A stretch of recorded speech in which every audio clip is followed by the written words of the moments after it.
Stretch. Ready. Hello, everybody, and welcome to the channel. I am the Bardic Knock. I am your game master for today. We are going to be playing more of the Digimon Digital Adventures, Digital/Crash.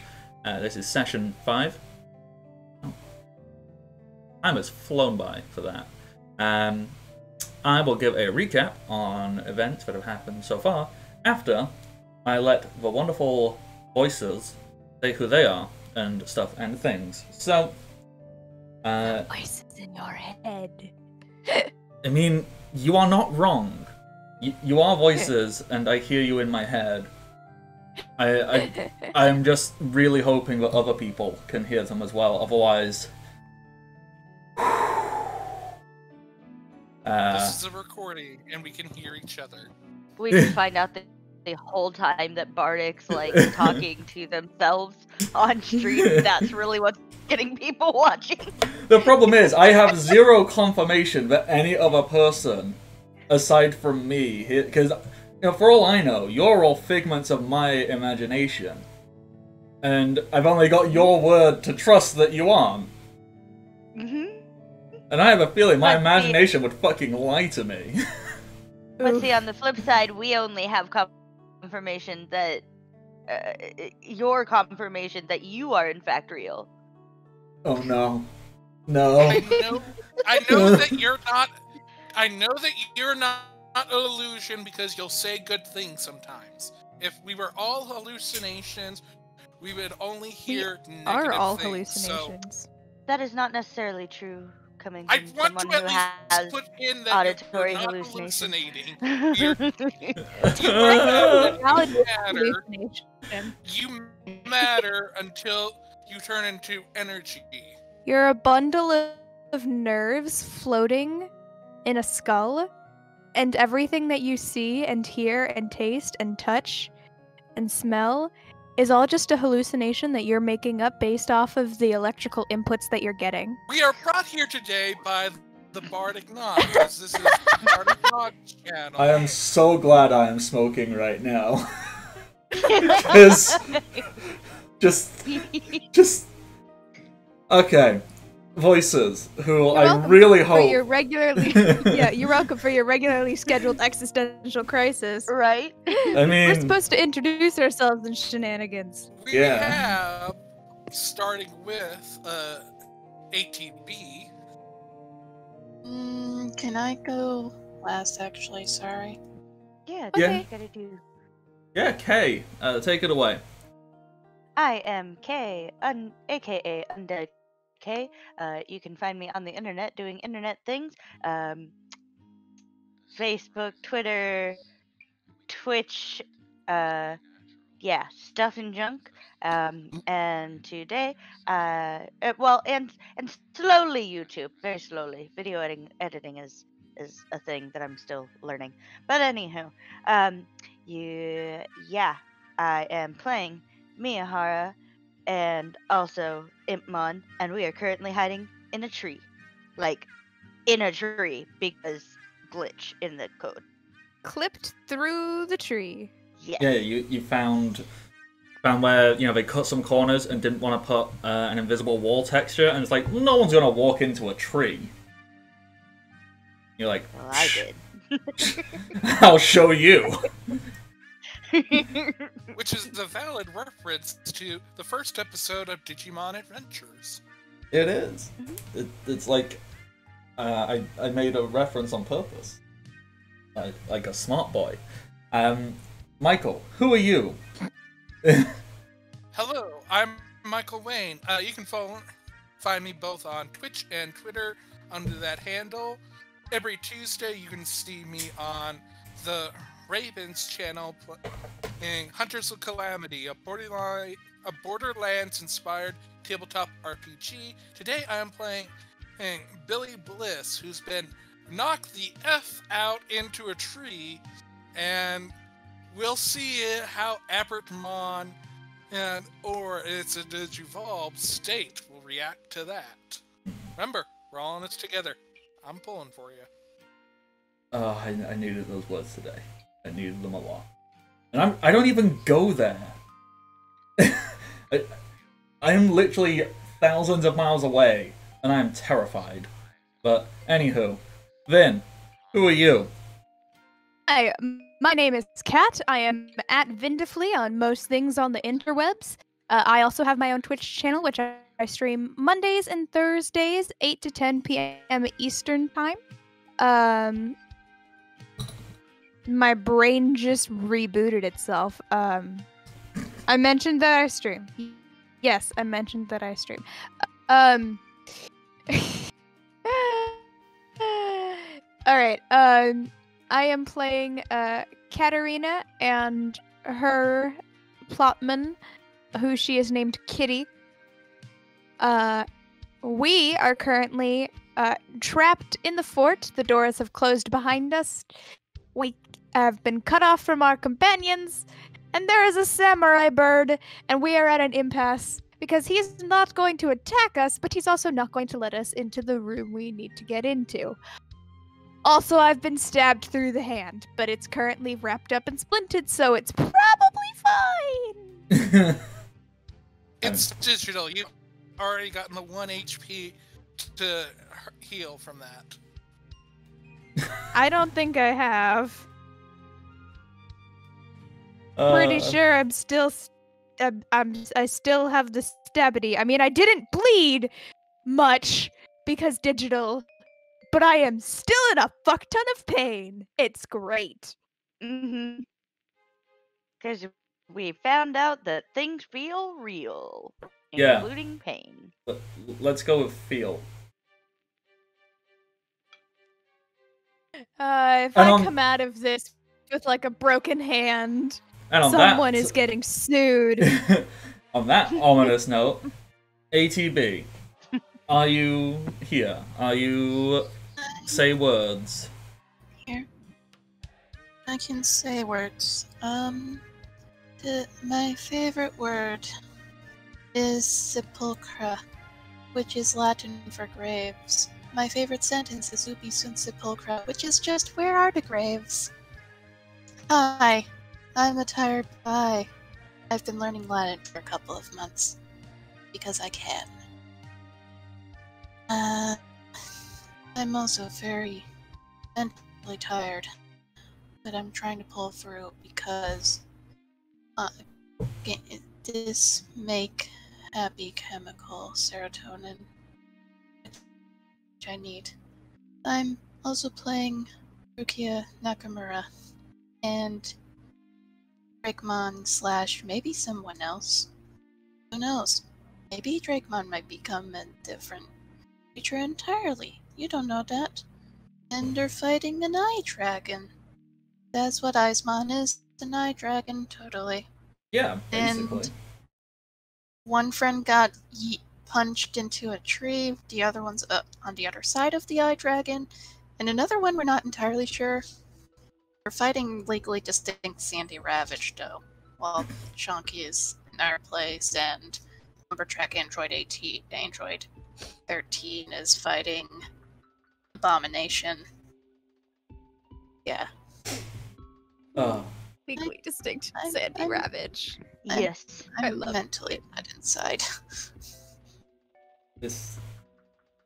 All of these things you said they are an accurate description of what's going on, except that being dead inside. No, that is a lie. Allowed. Okay. Forbidden. You must have life and energy, but we will sort that out by having good things happen. I feel my heart, so I think I'm alive. There we go. Never mind. In the climate of 2020, that's good enough. So, all right. We've had some vague recaps of events. So, super quickly going over everything. Last time on Digital/Crash, we found where the deforestation was happening. We met Larry Joe, who, after some unexpected trauma, Larry Joe converted from minor antagonist to supporting cast member because of reasons. So I believe he said, if it's in my job description to hurt children, I quit. Yeah. Very good. I liked that. I also like that. I think that should just kind of like be in everyone's job. Just like that should be everyone's approach to life. Fair. So yeah, so we got a new friend, and then some mumbo jumbo happened. We don't really know what, but the other Digimon who didn't seem like they were gonna attack or do anything, they seem to have been affected by something and turned violent and aggressive. So fight started. Brainwashed by Megami Core. Dun dun dun. Dun. Fucking Megami. And Megami. Shit, Damn it, fist Megami. in the air. Yes. And so following that, Sandy Ravage, aka Gorillamon, dropped Impmon to literally 1 health, right? Yeah. By making a gun go boom. Baboon, Chonky, as we've been calling him, but is called Baboongamon, or Babugamon, or something like that. It's basically like Baboon, but with a GA in there as well. That's who Chonky is. Baguga, words. Bagoramon. Yeah, that one. Yeah. Do I still have Sure. that tab open? No, I do not. I closed that tab. That's fine. Was taking some punches and then punched back much, much harder. So Billy is now in a tree. And not in the same way Yeah. that Mia and Ekma. Wait, no, Impmon. Impmon. Impmon is Mia's. No. Through It's a tree more a different that- way. More that there's a really There shaped was, hole yeah. in the tree. there was definitely a wall for that tree. Yeah. Larry, Joe, and Kenkimon were giving Katarina and Plotmon a ride towards the fort, and then a giant dragon made of dead wood, decaying wood, that is powered by insects, like just swarms and swarms of insects that make it move, appeared. So Larry Joe and his truck bud had to do a 180 turn around after dropping off our injured cat and kitty. And then when Ruki and Drakmon attempted to come and catch up to be like, Samurai Burb, please don't hurt them, eyes just appeared. And And yeah, so that is what is going on. That's what everything is. Last time we managed to get Miyahara and Sandy Ravage. We did the first half of their fight. We did Billy and Chonky, the first half of their fight. So now we are going to jump in and we are going to do the first half of Rukia and just the eyes. That is where we are going to immediately jump on in. So, Rukia, to give a recap, you went to try and walk into a gate. You're like, I'm here to help, and then you couldn't. You walked into an invisible wall, and then eyes, just eyes, formed in the ether and opened, and all of a sudden there was just a black, like just blackness, just utter absence of light, and countless eyes, hundreds upon thousands of eyes just opened, and they have surrounded you. What? I suppose I should ask you to roll initiative to see who moves first, you or the eyes. Oh. I forget everything. Initiative is 3d6 plus the Digimon agility Oh, score. okay, thanks. No problem. So, yeah, I am a mess right now, so forgive me.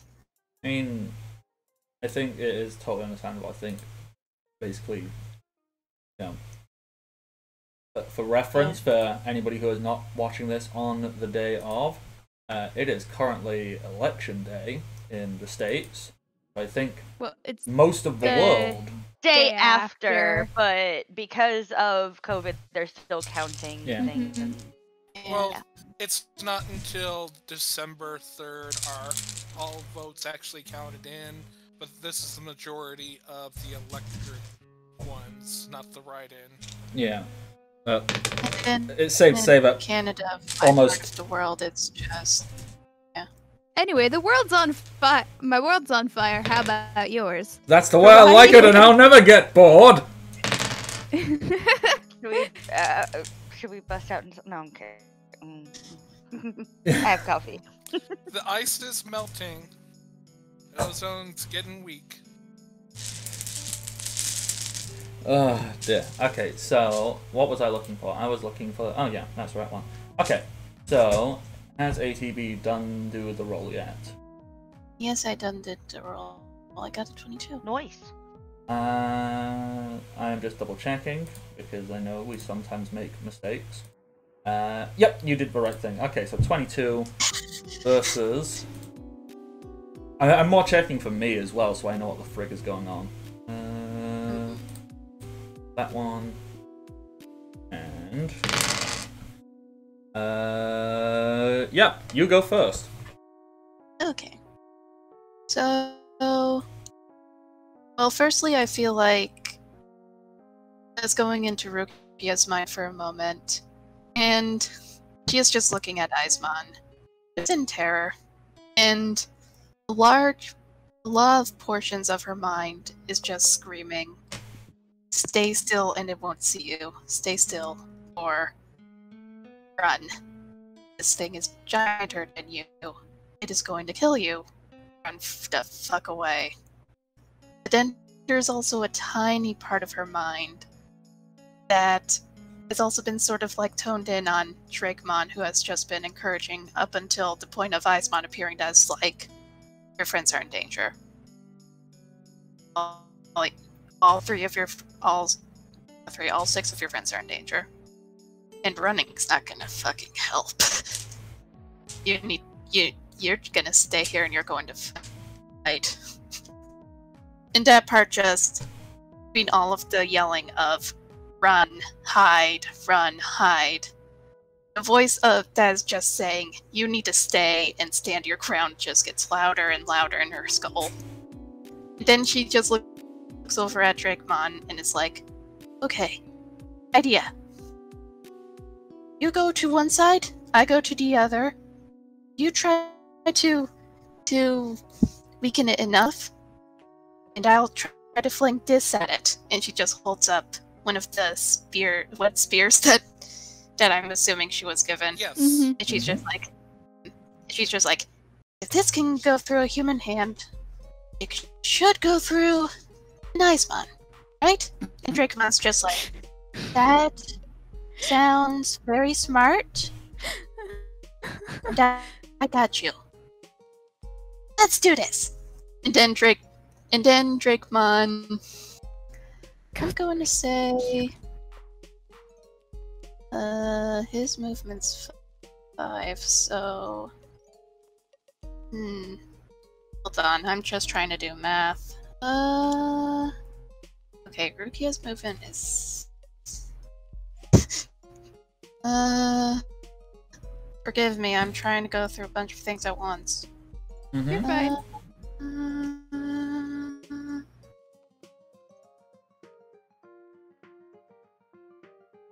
Okay, so first, Drakemon's going to move about oh god.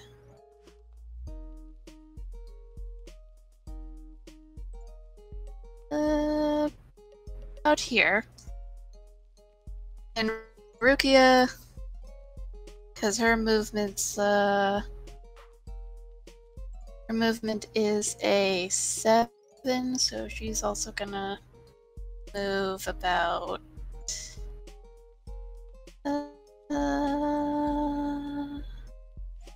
let's say, okay, she can move like about here. And the first thing Drakemon does is try to, because I think he can like cast demi-darts right now, can't he, Bardic? Yeah. So I'm thinking like just right here where I'm pinging is like, he just points out a spot and just goes, "You're not very nice, so I would have to ask you to please move, or I'm going to just shoot a bunch of demi-darts at you." And then he just summons the demi-darts and just has them burst from right here where this one is. because it has that ability. Okay. So, You're not very nice. yeah, very much. You're not nice. I don't like you. Please go away. Are you Okay, actively trying to talk to so- this thing? Or are you just making a statement no. before attacking it? Oh no, Drakemon is just saying that before he attacks. Okay. Just sort of like a Safer. screw. Yeah, basically like how in Make Fire this Emblem, anime. where, yeah, and also like in Fire Emblem, where like enemies just say, where characters just say quirky one-liners and then attack. Okay. So Make an accuracy check. I think that enemy got the point. accuracy. So 36 plus 7. Accuracy is a pool check, so you roll a number of d6 equal to your accuracy score. Okay, so accuracy is 7, so 7d6? Yup. And Okay. I need to roll Ismon's dodge against it. Ooh. Oh. Oh. Yep, that is the correct count. Good. Yes, thank you, Um, Bardic. Thank you for saying that's the correct amount. Okay, so there is one success there with that 1-5. Hang on. And Okay. 5 and 6 are a success on yours. Yep. And there are 1, 2. Only 2 successes? That's annoyingly close. Wow, these are not Say good after dice I rolls get today. how many now ones? Bardic? Okay. So, unfortunately, he rolled more dodges, so the attack does not hit. So as the demi-dart flies, it just Ismon, this amorphous blob of shadows that is also just a shit ton of eyes, it just kind of like moves its body around. It doesn't have a solid form, so when you yeet the dart, it just goes whoop, and the dart just flies through it. Guess he did get the point. And you see it kind of like form a little claw of shadowy eyes and brings up to like what is kind of a mouth, except this creature doesn't have a mouth. It doesn't have anything. It is an amorphous shape. It vaguely imitates a shape, and it puts a little claw up and goes and this awful, awful, disgusting, like screechy, wheezing laugh as you missed it. Nice. What does Rukia do? Because obviously Rukia also ran. Is Rukia gonna try and do a stab or a throw or go? Would she be able to try to yeet the staff at it while it's just cackling? Yeah. So Rukia, that is not Rukia's sheet. That is Rukia's sheet. You do the same. Roll accuracy. Okay. So it's 5d6 for her. I just need to check something. I can't remember if there's a rule for dodging multiple times in one round. Yeah, for each consecutive attack, you get -1. Yeah, to your dodge. That you have to dodge. You get a penalty to dodge. Yep, I knew there was something. So one last chance to dodge. There are 2 successes there. Versus 1, 2, 3, 4, 5 successes there. So Jesus Christ. as the sphere is yoted, and Ismon is doing the spear just does the same. It just swoops its body, makes a little hole, and the spear just flies through it. And its head, well, not head, it doesn't have a head, but its area which sort of is resembling a head, it seems just like twist that around 180 degrees on the spot. Look at Rukia, and it just laughs at you as well, doing this awful. There's way too many sixes. You really like to laugh, don't you? And Drakemon's just like, yeah. I think maybe if we're lucky, he has like the laughing mad disease where people just laugh a bunch and then they fall unconscious. That would actually be hilarious, Drakemon. Thanks for that image. No problem. Okay. So. Good bean. Drakemon is a very good bean. I love them. Okay, somebody remind me. I mean, I can look it up, but it'll be nicer if someone just says it out loud. I want to use an effect. Yes. How do is the You still roll accuracy versus dodge. Mhm. And the amount of successful dice over is how many turns that effect lasts. Okay. It has a minimum of 1. All right. Perfect. All right. So, Drakemon. As an effect warrior, I have memorized this. Yeah. Drakemon, whatever your name is. Roll dodge. Okay. Oh wow. Oh god. Mm, I actually have enough dice to roll this one. The only reason I'm doing that is because I don't have 10d6. Wow. I only have 7. Wow.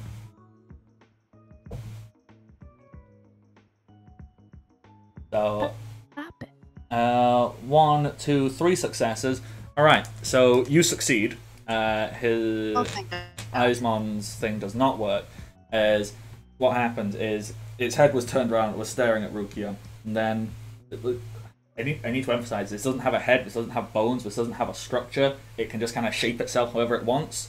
So what it then does is the head that was facing Rukia, it just kind of like snaps it back over, and it kind of spreads itself out big and wide and tries to make itself look as big and intimidating as possible.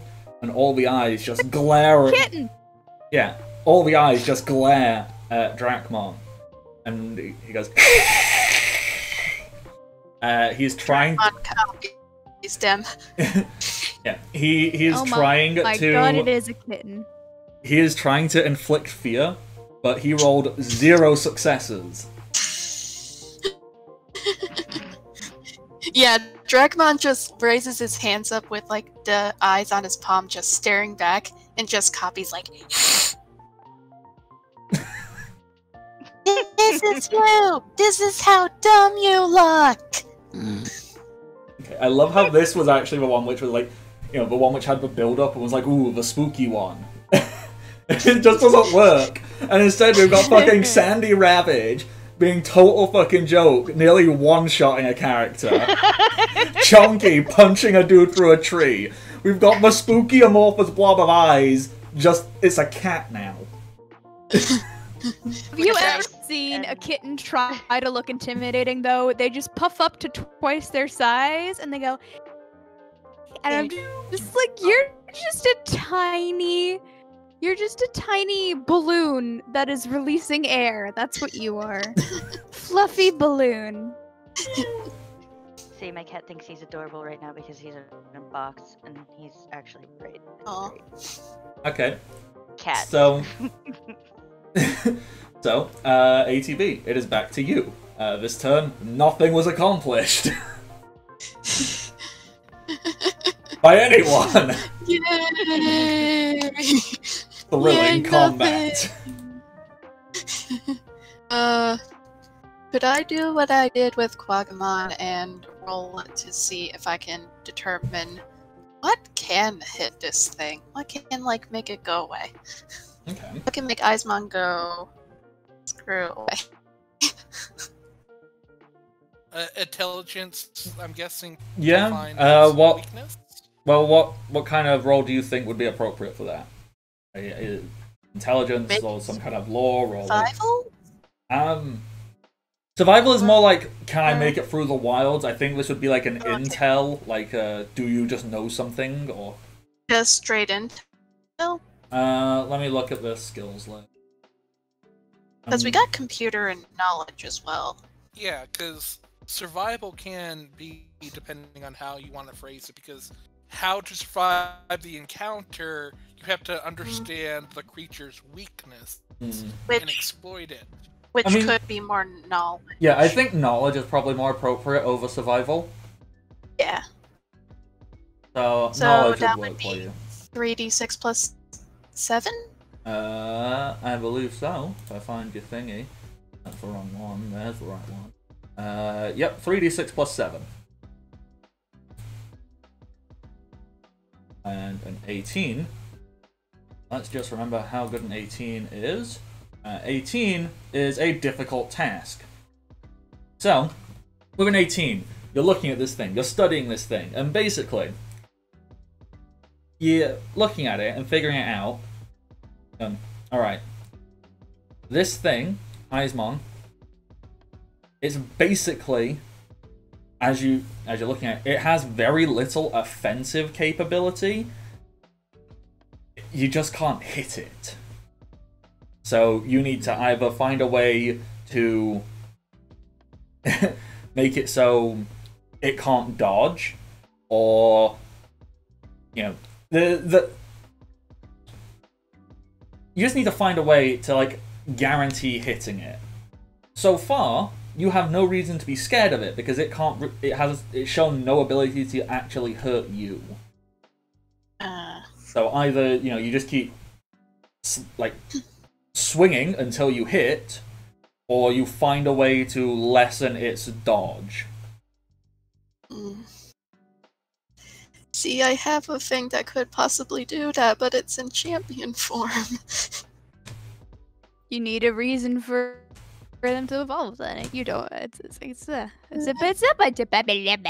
Sip, sip. I believe in you. You can find a way.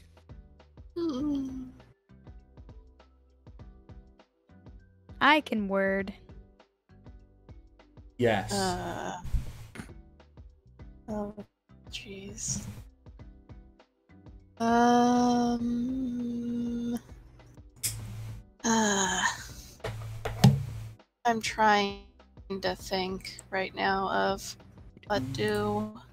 Well, let me just look for something here. Because this might be time to actually start looking into some of the more advanced combat stuff. So, for example, there are these things called stances you can take. So there is a defensive and an offensive stance. So, Right, for example, you could take an offensive stance, which basically means you reduce your dodge pool by half, but increase your accuracy pool by 50%. So your accuracy of a 7 would go up to an 11. Oh, you round up? I mean, I just... Oh. That's pretty. I like I mean, it. I'm just it making says shit rounded up. up. Oh, cool, I was It right. Actually, yeah, it actually says, like, I'm looking at the further down where it says, let's see. Actually, oh wait, no. Let's see. A defensive stance. No, that's defensive. Offense. Okay. So basically, the way it works is that your stance increases dodge pool. So for because We just need it rounded up or rounded down. Well, no, that's the thing. There's two different ones. There's from trying to avoid multiple attacks in a round the number down. For example, if you have a dodge stat of 13 and defensive stance, blah blah blah blah. However, when taking up a defensive stance, your accuracy. I'm literally looking at the bottom of the description that you put in the combat stuff, Bardic. Yeah. I'm looking at it as well. It really should just say round up or round down. It should be easy. Yeah, so it says it looks like one stat goes down or is rounded down and one is rounded up. Hmm. It was like the increased stat rounded up, but the decreased stat is rounded down. Yeah. That's what it is. So your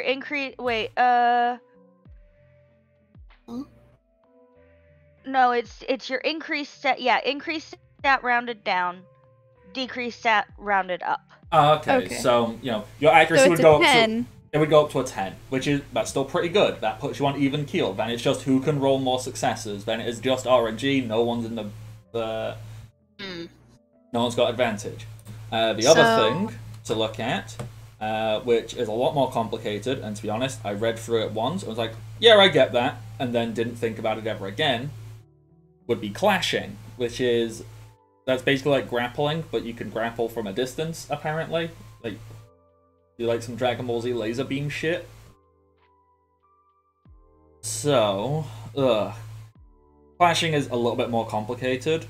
So, make a skill check at the initiation of a clash, and then at the start of each round, use your body score with a target number equal to your agility score.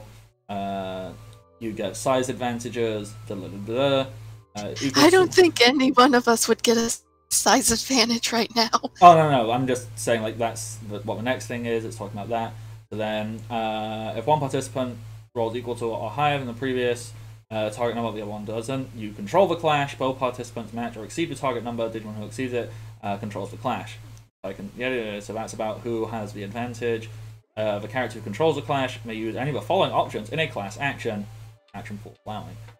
So you can attack, and they only roll half their dodge. Ooh, ATB have idea. You can pin, so like just go no. You can yeet. It says throw, but we know it should just say yeet. Yeah, and so yes, that is also an option. So you can either take an offensive stance or you can try and clash. Either way, to either increase your accuracy or you can clash to try and decrease his dodge. Mm-hmm. So my idea was like, would Rukia be able to take a defensive stance and try to basically her and Drakemon just switch places? Drakemon doing an offensive stance and Rukia doing a defensive stance to try to get the spear back, and then Drakemon just takes an offensive stance to attack. Yeah. Just provide like distraction. Yeah, totally. Okay. So basically Rukia and Drakemon just sort of look at each other and she's just like, okay, we just need to keep hitting at it until we can figure out a way to just make it so that it can't dodge so quickly. You come over here, I come over there. And then she starts running, and then Drakemon, without skipping a beat, also starts running. Okay. So, like one. How far can Rukia go? 7. Okay, so actually, is it okay if I do just like a diagonal? Just like maybe would she be able to go over here? Yeah. Maybe. If it says 7, Okay. you can do it. Okay, I'm just wondering cause things. So she goes over here. Drakemon also runs.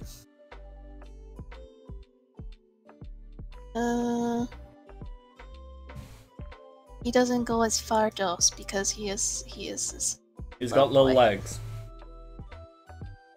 Yeah, he's trying his best.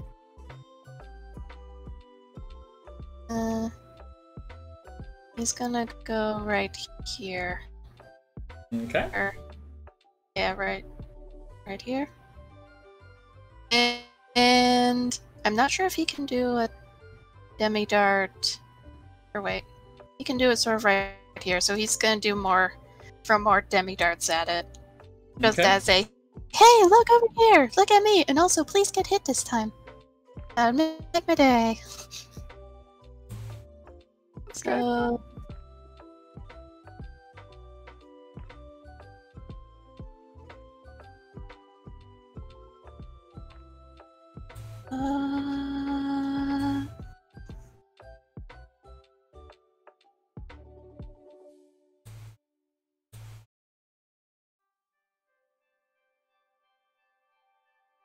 Hey, so that's 76.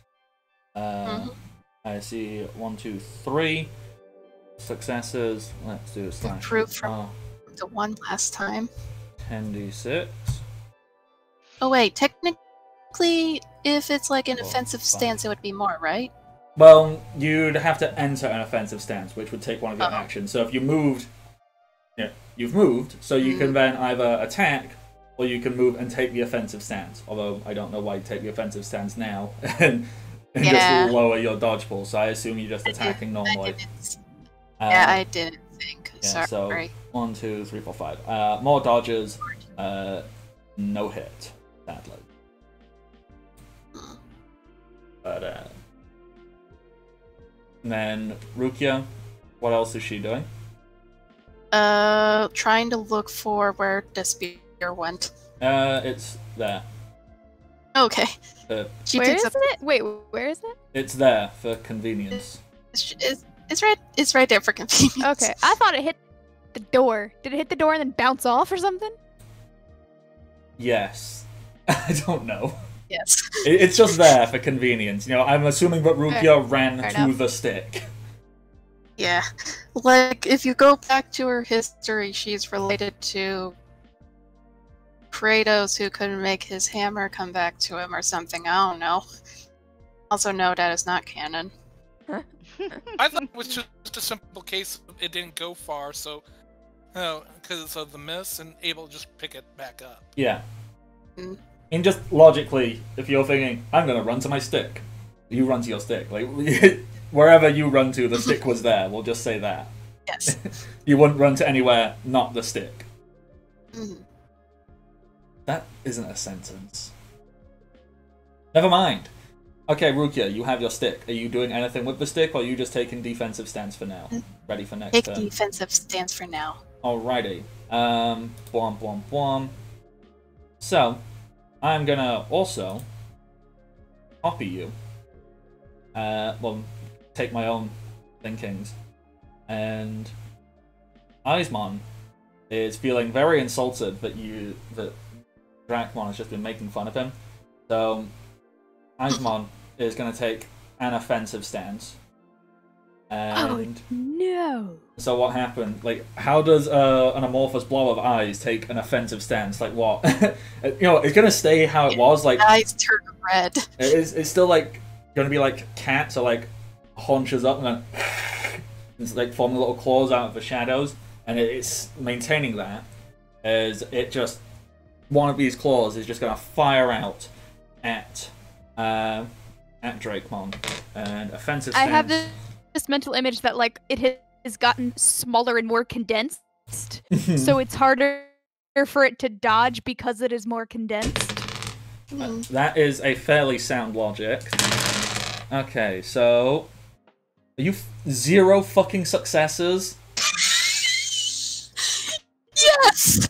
The dice gods have descended, and they said, "We forgive you for whatever you've done to us, Jenny." So,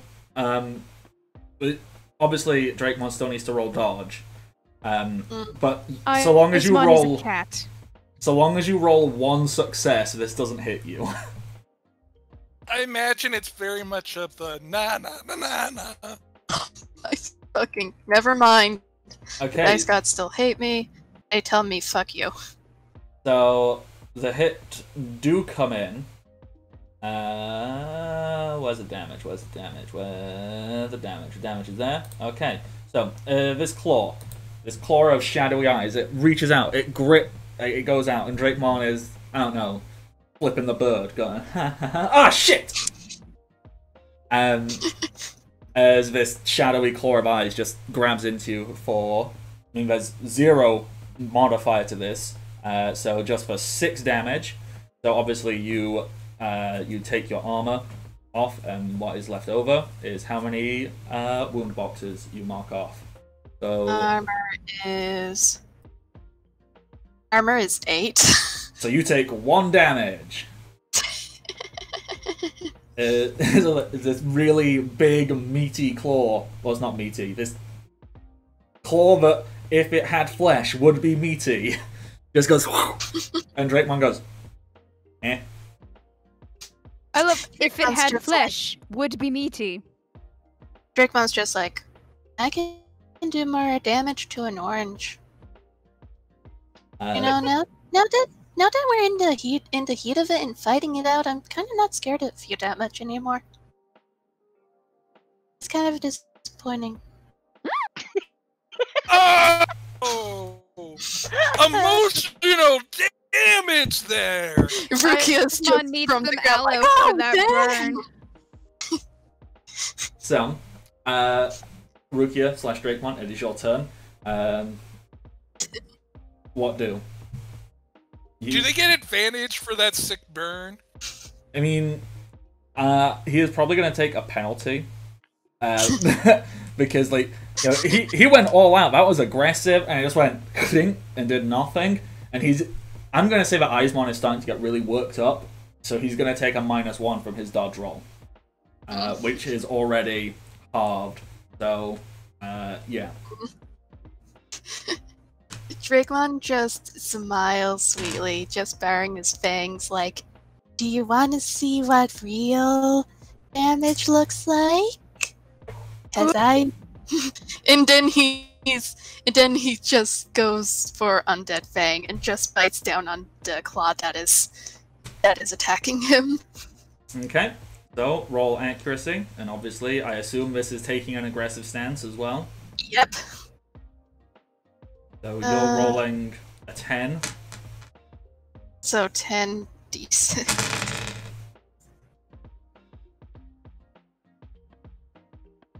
And 1, 2, 3 successes. Well, Aizmon got 2 successes on his vastly diminished 4, so you get to add a +1 to your damage here. So, Okay. what is your damage? 7. So that is an 8. I take. So it would be 8. Yep, I take into account Drakemon, Aizmon's armor, and it didn't look like it did that much. Like, even while this hyped up and aggressive, like, Aizmon still like tried to pull a big chunk of its non-arm out. But you hit and you got a hit in, and you're like, okay, that's a start, but is it good enough to continue? What Rukia do? Rukia looks at where What Drakemon that is. Rukia do? Okay, sorry. Rukia spins the spear around a bit and is just like, I was never good at throwing things in gym class. Let's see if round 2 helps. And then tries to throw it. Okay. Aim that like the claw that is like grabbing Drakemon, so that if it does hit, then hopefully that might help Drakemon not be like grasped by the thing. Okay. So Rukia roll accuracy, and Aizmon takes a -1 because it's the second time it has to dodge in a round. So Aizmon is down to 3 dodge. So would her accuracy be dropped down, or I mean, could we say like she is now? are you maintaining the defensive stance, or are you switching? Because you can switch as a simple action, so you can switch to aggressive stance now if you wanted. Okay. Screw it, I'm gonna switch to aggressive stance.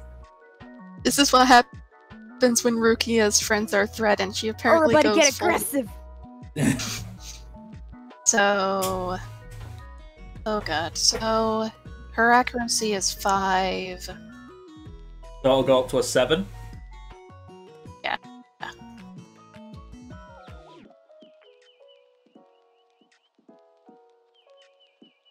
And there is one success there. Well, he got 0 successes, so you get to add 1 to your damage. So she has 5 damage, so 6 damage. And taking into account Aizmon armor. Okay, yeah.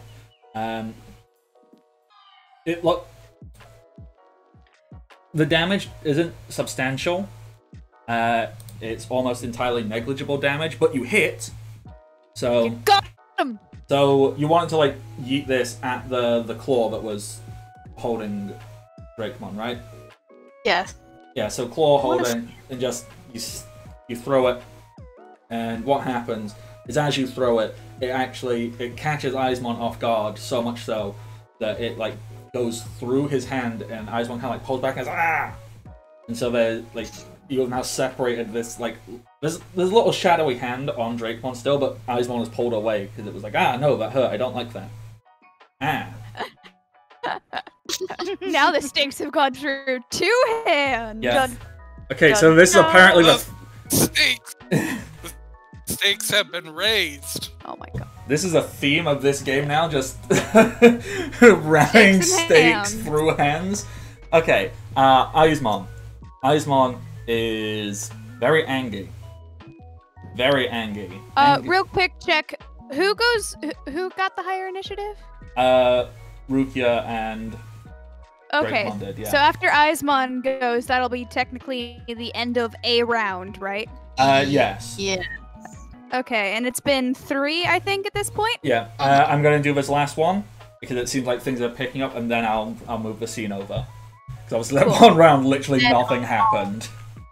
And I'll Yeah, bounce that's off fair. very quickly because I need to go do something very fast. Okay, so with this, Eismon angry, Eismon hurt, Eismon just grumble. Eismon not happy. No. So, as it pulls its arm back, and there's still a bit of a claw left on Drakemon, it seems to like wrap its own body around itself, and it is going to basically disappear. So I am going to roll something.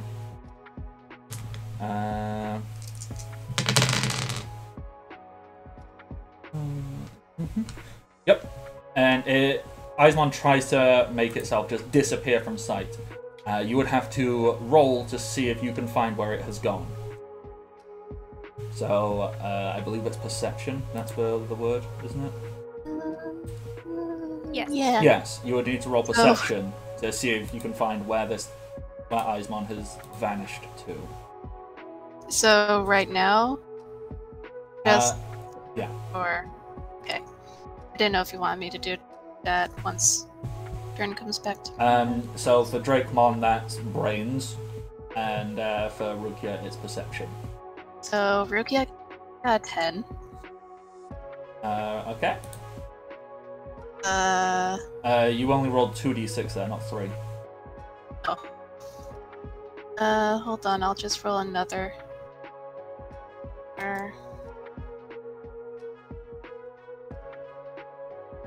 So 13 for her. Uh-huh.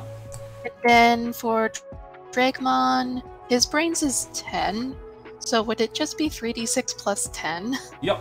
Or am I reading things wrong? No, Okay. that's correct.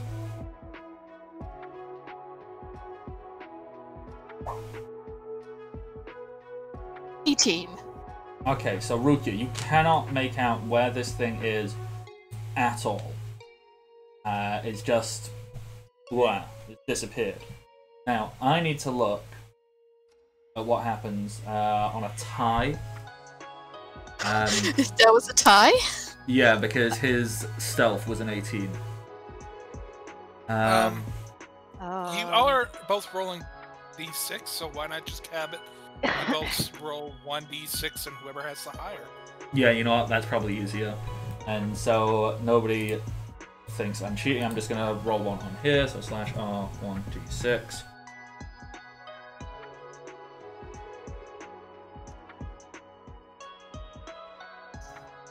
I'm sure there's actual rules and mechanics, but looking it up will take more time. So ATB, just roll me a d6. Roll d6.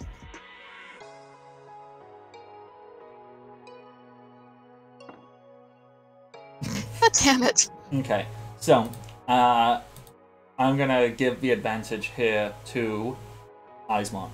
So Aw. what happens is Eismon like pulls its entire body around itself and seemingly just disappears. As you're looking around, Ruki's going, huh? What? And then Drakemon will also be going, what? What? From behind Rukia, Oh shit. Dun, dun. Drakemon will see this just in time, but not in enough time to do anything. From behind Enough Rukia, time to read. yeah, a big shadowy claw will appear, and Aizmon is going to get a sneak attack. So, basically, Aizmon is not nice, does not play fair, and is mad, specifically at Rukia for catching it off guard. And so, next attack gains a bonus to accuracy and damage on next attack equal to its RAM value doubled. So I check for RAM. RAM is that. Okay, yikes. It's still in an aggressive stance, so it is rolling at 7 plus that. Okay, yes. This could be bad for Rukia.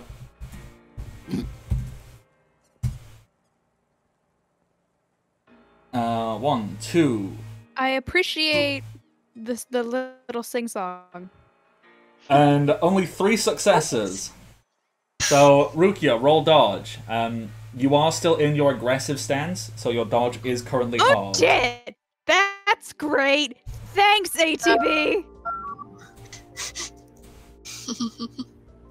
Sorry, it's even though it's too late, Drakemon just screams Rukia's name right in the moment. Yeah. Apparently. So, for dodge, how would that be lowered? So, what is your dodge? It's like... Dodge is 6 for Rukia. Oh, well, it's just half. It's just 3. Oh, okay. Oh, wow. Even if you roll 3 6s, this attack still hits. Yeah. So... On the bright side, you might digivolve out of this. That was my plan. That's don't look at our Okay, 2 successes, though. 2 successes is good. So that means he only gets a +1 to his damage. I mean, he's getting a +4 to his damage because of the sneak attack. But shh! Okay, so +4 for sneak attack, +1 for that. His damage is that. What is Rukia's armor? Her armor is 6. Okay, and how many wound boxes does she have? Also 6. Okay, good. That's okay. You take 11 damage. Oh shit. So, you are on 1 wound box remaining. Oh shit. As this claw, you know what? It's all shadowy. What happens? Drakemon, well, you're looking around going, huh? Where'd he go? And Drakemon turns around just in time. You know what, Rukia? Well, ATB. How does Aizmon attack you? I leave this in your hands. Aizmon is just going to appear from behind you, and he's going to make a big, shadowy claw attack. How do you want it? Do you want it, like... I mean, it's made of shadows. You can, like, have it, like, ram through your chest. You can have it, like, just do a big slash. How do you want to be attacked? How do you want to... Oh jeez, now I'm just thinking of Shadow of the Colossus, so... And also it would just be borrowing from how like the dark side feature works in Final Fantasy of just... Okay. Saying scene. Drakemon is still looking around, and right as he turns to look over at Rukia and sees Drakemon appearing, he knows that he screams her name, but he realizes too late that he is reacting too late. Everything just slows down for him as he sees Aizmon's claws just go right through Rukia's back. And there isn't any blood because Shadow, but still it just looks like she just got skewered. Oh yeah, so it's just like 5 spindly digits sticking through Rukia's body. And you know what? They have eyes Drama on them. time! Drama time! Drama time! Drama! Alright. Drakemon. How does Drakemon react to this? What happens next?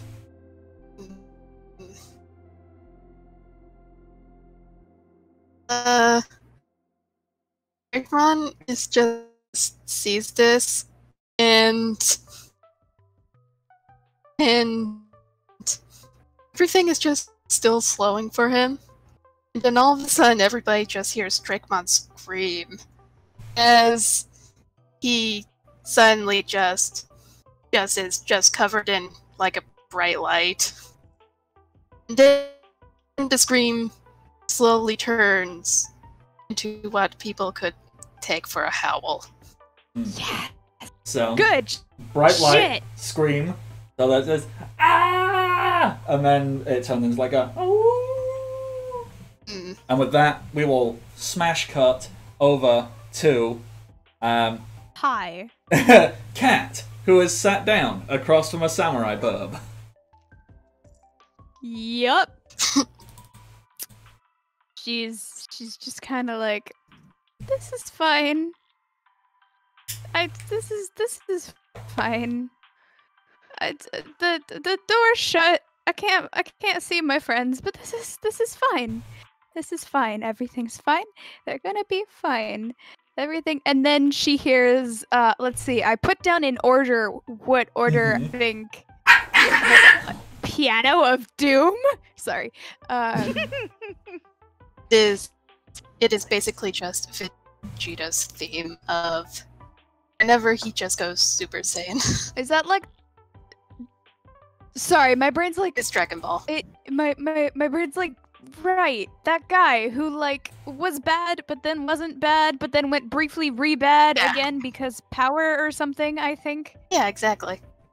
I mean, yeah, that's All I know from Face Dragon and Ball, I've learned from overly sarcastic productions. Then, yeah, it happens. Sometimes a heel becomes a face, then they become a heel again, so that they can become a face. It's just a transition. Then you marry a hot scientist lady and get 2 kids out of it. yeah. We only pay attention to one of those 2 kids. Fair, but also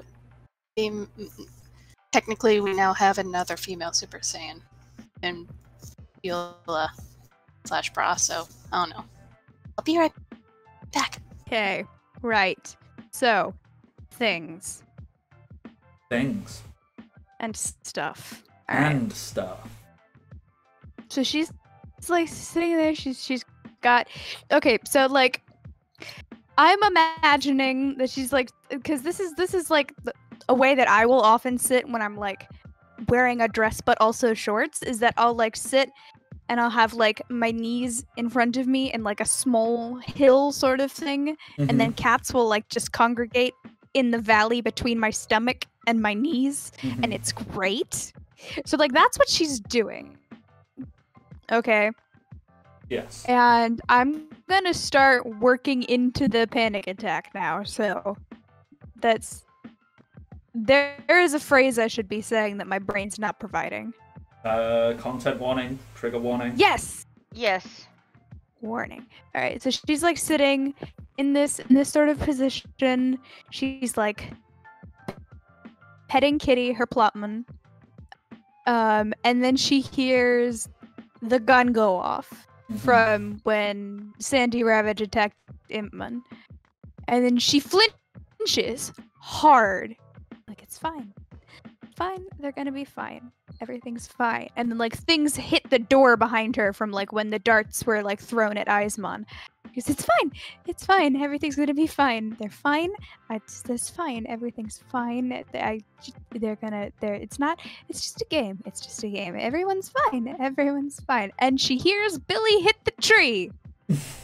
And she's, like, as she's hearing all of these noises and her, like, internal but also external, like, mumbling loop goes from like, it's fine, everything's fine, it's just a game, it's just a game, it's just a game, nothing, it's and then she like briefly like her arms are slowly coming up around her knees, and then she sees her hand and then throws it back down. It's like, it's fine, it's not real, it's not real, not real, it's not real, no one's getting hurt, no one's getting hurt, nothing, it's fine, everything's fine.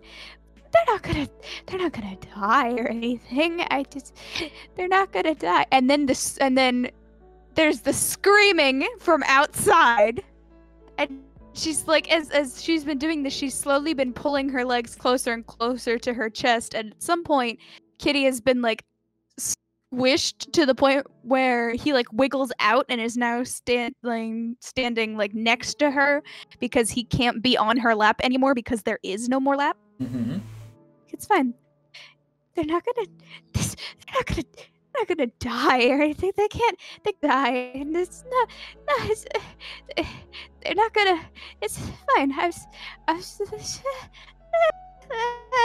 And then she starts hyperventilating.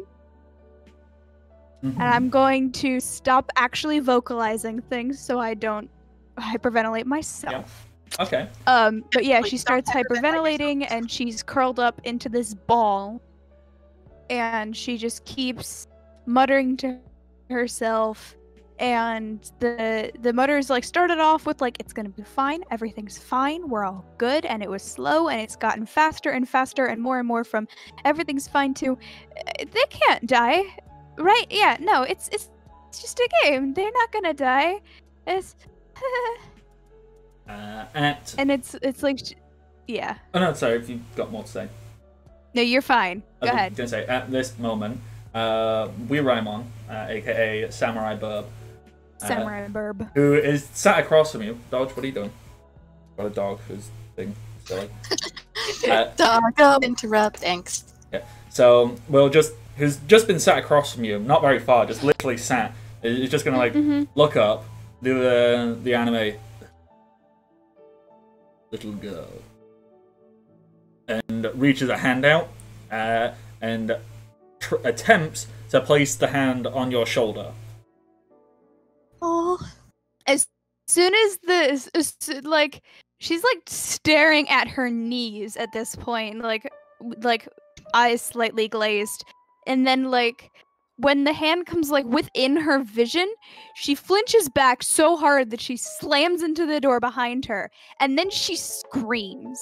And it's not like a scream of pain in any sort of sense. It's just there's just pure terror. It's chilling. It's there's no real like hope or anything in it. It's just the scream of someone who believes that they've been left alone and everyone else around them has died. And it's not a fun thing to hear. Mm. And that's when Plotman is going to start digivolving. oh. Okay. You know what? That is perfectly timed. Because we are basically at the point to go take a quick 5-minute break. Just like all of this angst, all of this panic, and then all of a sudden you get a, and then all of a sudden there's just like a piano, and then a voice telling you, in these uncertain times can be a bit uncertain. They're so uncertain that we're not even sure what time it is. Time is illusion. Lunchtime doubly so. Alright, so we're going to take a quick 5-minute break, and then hopefully we get resolution to this trauma that doesn't involve death. Maybe.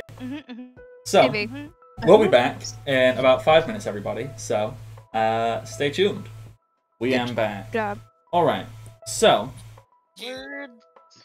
what order do we want to do things in? Do we want to pick up directly where we just left off with Cat, or do we want to go right back to the start and pick up with Impmon versus Sandy Ravage? Well, I guess starting off, the question is Kat, did you want to do anything else for Seed? Like I had a plan for how it would go down after the Digivolution happened, but also like I don't mind if we. Goodness gracious! I don't mind if people want to like go through and do other things too. The thing is, I think that the calm down will happen like before the doors are busted in, if the doors are busted in or anything. Yeah, that would make the sense. Do you want to at least reveal what year Digimon digivolved into first? I am strong neutral. on that. I mean, okay, so because of how this has been set up, these scenes will theoretically should actually be very quick fire, because of how everything's been set up. So realistically, this will just be like a one maybe 2 rounds each thing, if that, and we can just like smash through them, and then we can do that. So I think we should be safe to actually throw back down to Miyahara and Impmon hiding in the tree from blind Sandy Ravage. And ATB and I like briefly discussed during the break, and we think that like Jackmon's evolution scream and the scream of terror coming from inside the fort happen at the same time. Yeah. Okay, so I will definitely take that into account. That is very important information. Let's jump over to a tree. Miyahara, Impmon. Twin screams. You're in a tree. There is a gorilla with a gun for an arm, which you blinded, randomly like stumbling around, occasionally like just firing off random shots into the distance. Confused, angry. Impmon is very hurt. You hear a loud thud of Billy hitting a tree. There'll probably be a couple of moments before you hear screaming from your other friends. What would you like to do in this time? Okay, so Mia has been, trying to keep Impmon still, keep Impmon quiet, like hand over mouth, and that sort of thing. But I think upon like hearing the screaming and stuff, that kind of gives Impmon the energy to like kind of break free a little bit. He basically is able to grab Mia's hand at the wrist and like pull it away from his mouth, and then he reaches up with his 2 hands and like puts them on her face and looks at her straight in the eyes and just pauses for a moment, trying to help her catch her breath. And as her breath is starting to slow and stuff, he gives her a moment, and Impmon just looks at her. Listen, I can do this. We can do this. Our friends out there, stuff does not sound good, and I need you to trust me, okay? And Mia sort of hesitates for a few moments and pauses, and she's just like, but I don't want you getting hurt. And Impmon sort of shakes his head in response. No, listen, I can do this. You need to trust me, okay? And after a few moments, Mia sort of nods, and Impmon will sort of like slide down off of her lap, because I imagine like at this point she's kind of like they'd been sitting and she was like holding him close and all of that. He slides off of her lap and looks back at her. Now, you can stay here, but I don't know if that's such a good idea. But I'll go first, okay? And Mia just sort of nods in response, kind of wiping some tears off of her face. And I think it's at that moment that as Impmon is like stepping out of the tree and they're sort of more back in sync, that Impmon starts to glow. Yeah. And shifts forms and changes into Wizardmon. Sorry, I had to. Which I don't know. Yeah, there we go. Cool. So yeah, steps out, and there's just a little bit of distance between the two of them. Yeah, there's like a meter, maybe 2, As Sandy Ravage just been like Okay. stomping around, firing off random shots.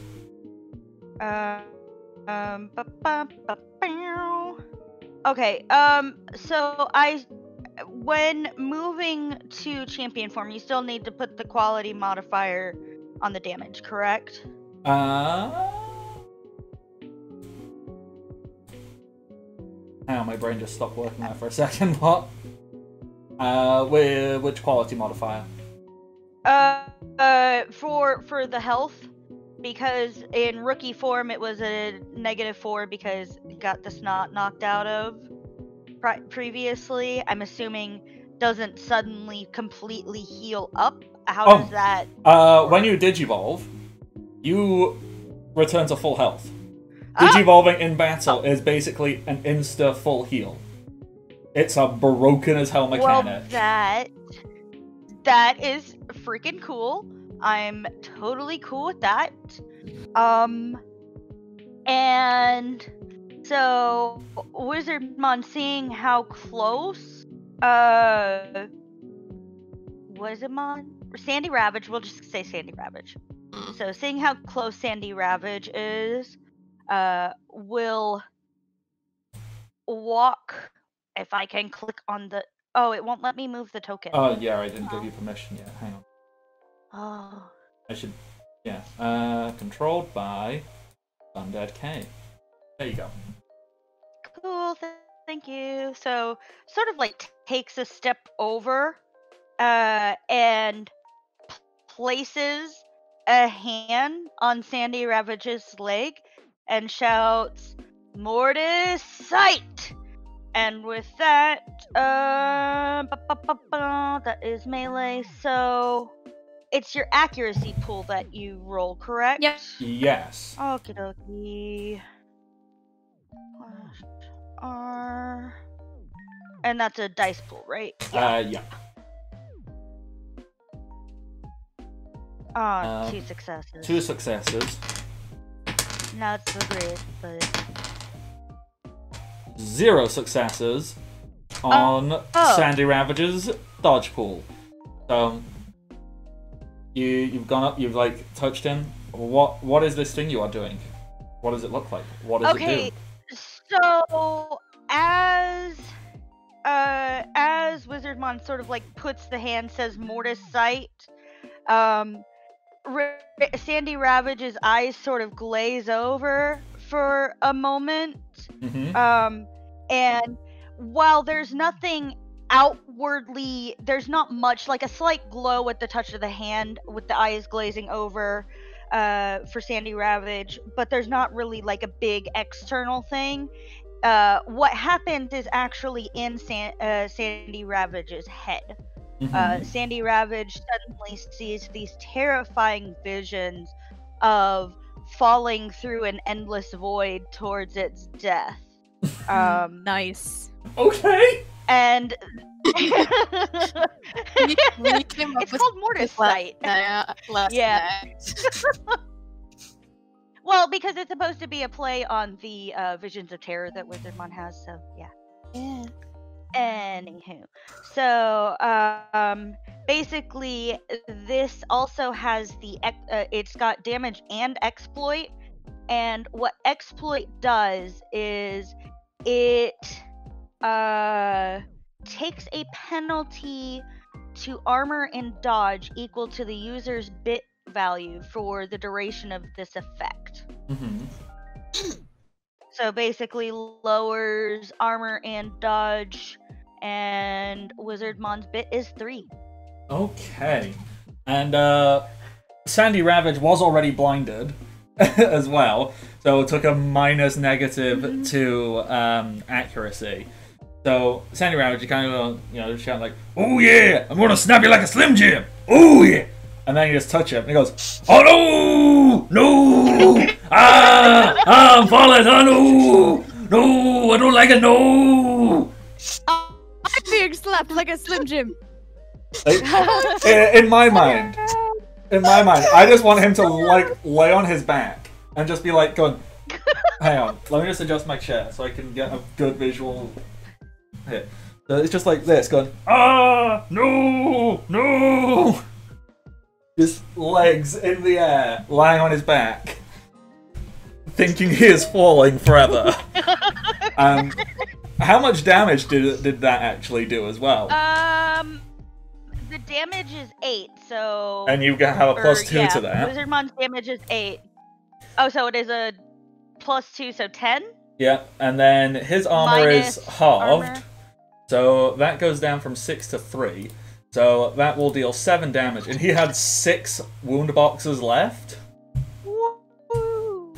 So he's just there, and he's just gonna like be screaming, "Ah no! Ah no! Ah no! How could this happen to me? Ah!" And he's just gonna keep panicking and panicking, and I think he's just gonna panic and panic and panic, and then eventually just like stop and just. He just passes out. Yeah. Just a thud on the ground as he passes out. Yeah. So does it, as with a lot of iteration of Digimon, return to a Digi-Egg, or does it simply pass out? I'm gonna say these pass out for this one here, because as Sandy Ravage passes out, and as the eyes close, the arms and legs slap down on the ground. It's almost like this thin black stream of data, like just a bunch of zeros and ones. You see it just like fly out of him, and it just like comes out of his chest and just like goes, and like the look of aggression he had, that seems to like just pass over, like it just seems to like disappear. Like he was looking very aggressive, and as this stream of black zeros and ones just like just goes and looks much more relaxed than how he was before the something happened. So The something? yeah, the something, Oh. the something, the spooky something. All right, Miyahara, you and Wizardmon have won. Bump. Uh, I changed the last note so it's not copyright. that is how it works. Do you have anything you would like to do to wrap up this scene over here before we jump on over somewhere else? I think Miyahara, having seen all this, because we did establish that you could still see through the tree, Mia's just kind of like half poke out of the tree, so like half of her has disappeared in it, and the other half, like the upper half, is hanging out, and she just kind of looks at Wizardmon, mouth agape, and I think that's kind of where we will end it. Okay. Just like that anime what? All right. So. And just Wizardmon looks back like, I did it. I would imagine Wizardmon would just do like an awkward thumbs up and Like just be a- like, now let's just be cool. Because that's, yeah. All The right. fact that you said that lessened your coolness levels by 20%. Right? But that's totally like just a thing that Impmon has been doing this whole time is like things are measured by cool. So that has to carry over. I think so. All right. So let's jump on over to Chunky, who last we saw punched Billy into a tree. Aberrantmon, seeing Billy punched into a tree. What happens, Michael? Imagine this is the point when the music just kicks in right at kind of like the believer, as like like the energy of the punch. Because I imagine it's like Billy did get in that punch to have that orange little flame. They slammed onto the Digivice to allow for Abbotmon to devolve. So right here, it's like you're hearing the shooting star going towards the future, drawing the arc of light. Like just right about here. And it's kind of like almost like there's a guitar solo and light coming down. It's almost, it looks as though it's coming down, and focus on like Aberrantmon, almost like the much like the inverse of how you had the darks, zeros and ones escape, you see this light of zeros and ones fall over her Aberthmon as they digivolve into Desperamon. Okay, let me just doodle-doo. And let me give you control over that, Michael. Obviously, if you want it to be large size, you can adjust that and whatever. But right. So, how does this look? Can you describe how Desperamon looks?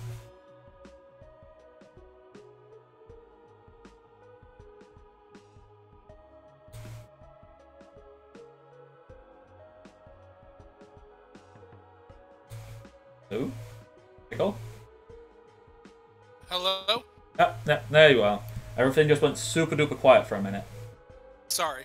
Yeah. So, as there's a red cloak, that's first thing that you see. It becomes solid as the light starts to dim, and you see kind of like a very lanky, very tall, like about 200 centimeters or about 7 foot tall creature that is draped in white and red bandages. As it stands, very lengthy. If you've seen the Digimon movie, very much how, like, you see the Kaberamon when I'm probably mispronouncing, when takes on Terriermon. I'm just this big, lengthy, and very hunched over, like almost like its full height isn't shown as they are, with like red talons for hands, having the same like very much of the face, very similar to Desperamon, very round ears with red little tinsel that comes off, very black and red, with sunken red eyes and dark eyelets, with a large smile on their face. That just very creepily in its smile, very much like Aberthmon, and just like very over the top, like big, bulky, draped in red. Yeah. And the thing I would imagine, like the first thing they do is, like, I imagine that we have the very chunky. He goes for a strike at this new creature, not knowing what it is, and everyone would see a red streak as it moves off to the side as Chunky hits invisible air. And that would be just kind of like how they kind of like appear to show off that Aberthmon is very quick. Yeah. And the big thing, like, I think that would really be the cool thing here is, like, essentially, as kind of like they had dashed a little bit back behind, like I'd say about 2 squares, like back around, you see the glare of the eyes, like, get very red, very large, and streak out. To have their first attack would be Flashing Glare. Okay. Which would be the range and mobilize. And that would be 3d6 plus accuracy 11, correct? Okay, so no, it'd just be 11d6, the accuracy. Yeah, okay. so your accuracy dice pool. Okay, 1, 2, 3. This hits because this dude only has 2 dodge, and they are both failures. So you got +3 to your damage. Okay, and I forget which field is that. Damage. Yeah. That would be 9 plus 3, so 12 damage. And this is very much the attack is to immobilize. Okay, so take into account dude's armor.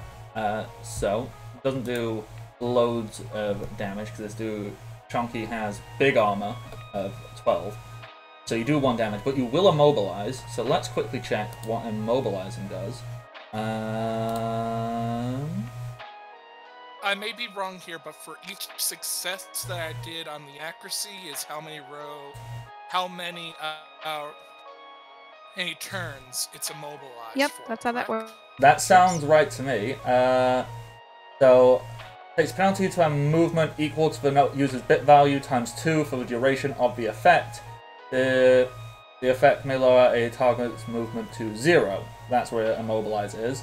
So what is your bit value? Bit is at 1.6. In the upper box, it actually will show what you use for that. Like at the top. Yeah, up there it says 3. So times that by 2, 6. I think you've reduced this dude's movement to 0. Let's just check. Movement. Yeah. He can't move anymore. He is just frozen solid. Like, he cannot move for the next, 3 turns. So he's just going to stand there and be like... Like, he'll try to move, and he can't. He just cannot move his body. So you just get to go again. At this point, if you would like, because we realized we made a mistake on the amount of damage Billy took. So Billy is not out. Billy was just punched into a tree. So at this point, Billy may stand up out of the tree. Casually punched into a tree. Yeah, like you do on a Tuesday evening. Billy just goes out and goes, "Get up! Get down!" With like a weak thumbs up and just barely trying to stand. And it's more the force of kind of like the actual tree more than anything. And I think roughly to kind of like, if they can move, I'll leave this to GM's discretion.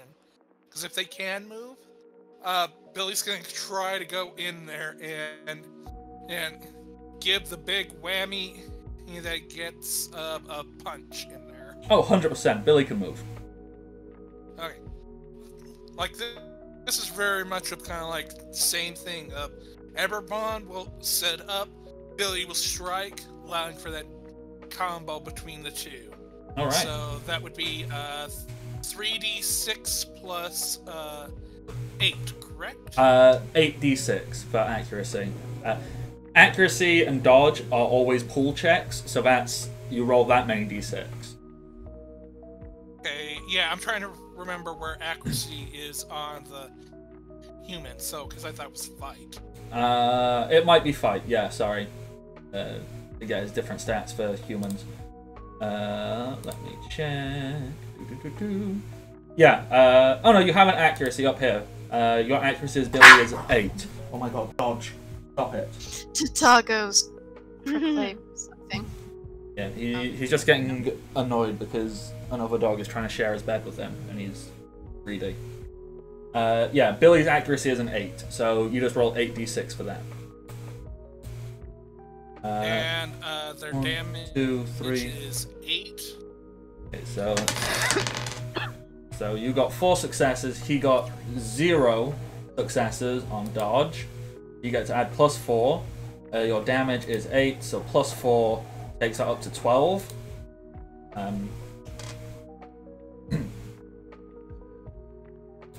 So once again, take into account his armor of 12. That deals. Oh god, what did I press? What did I do? How do I change it? So there we go. So Billy does a punch. It doesn't quite finish him off. He looks very worn down and beaten.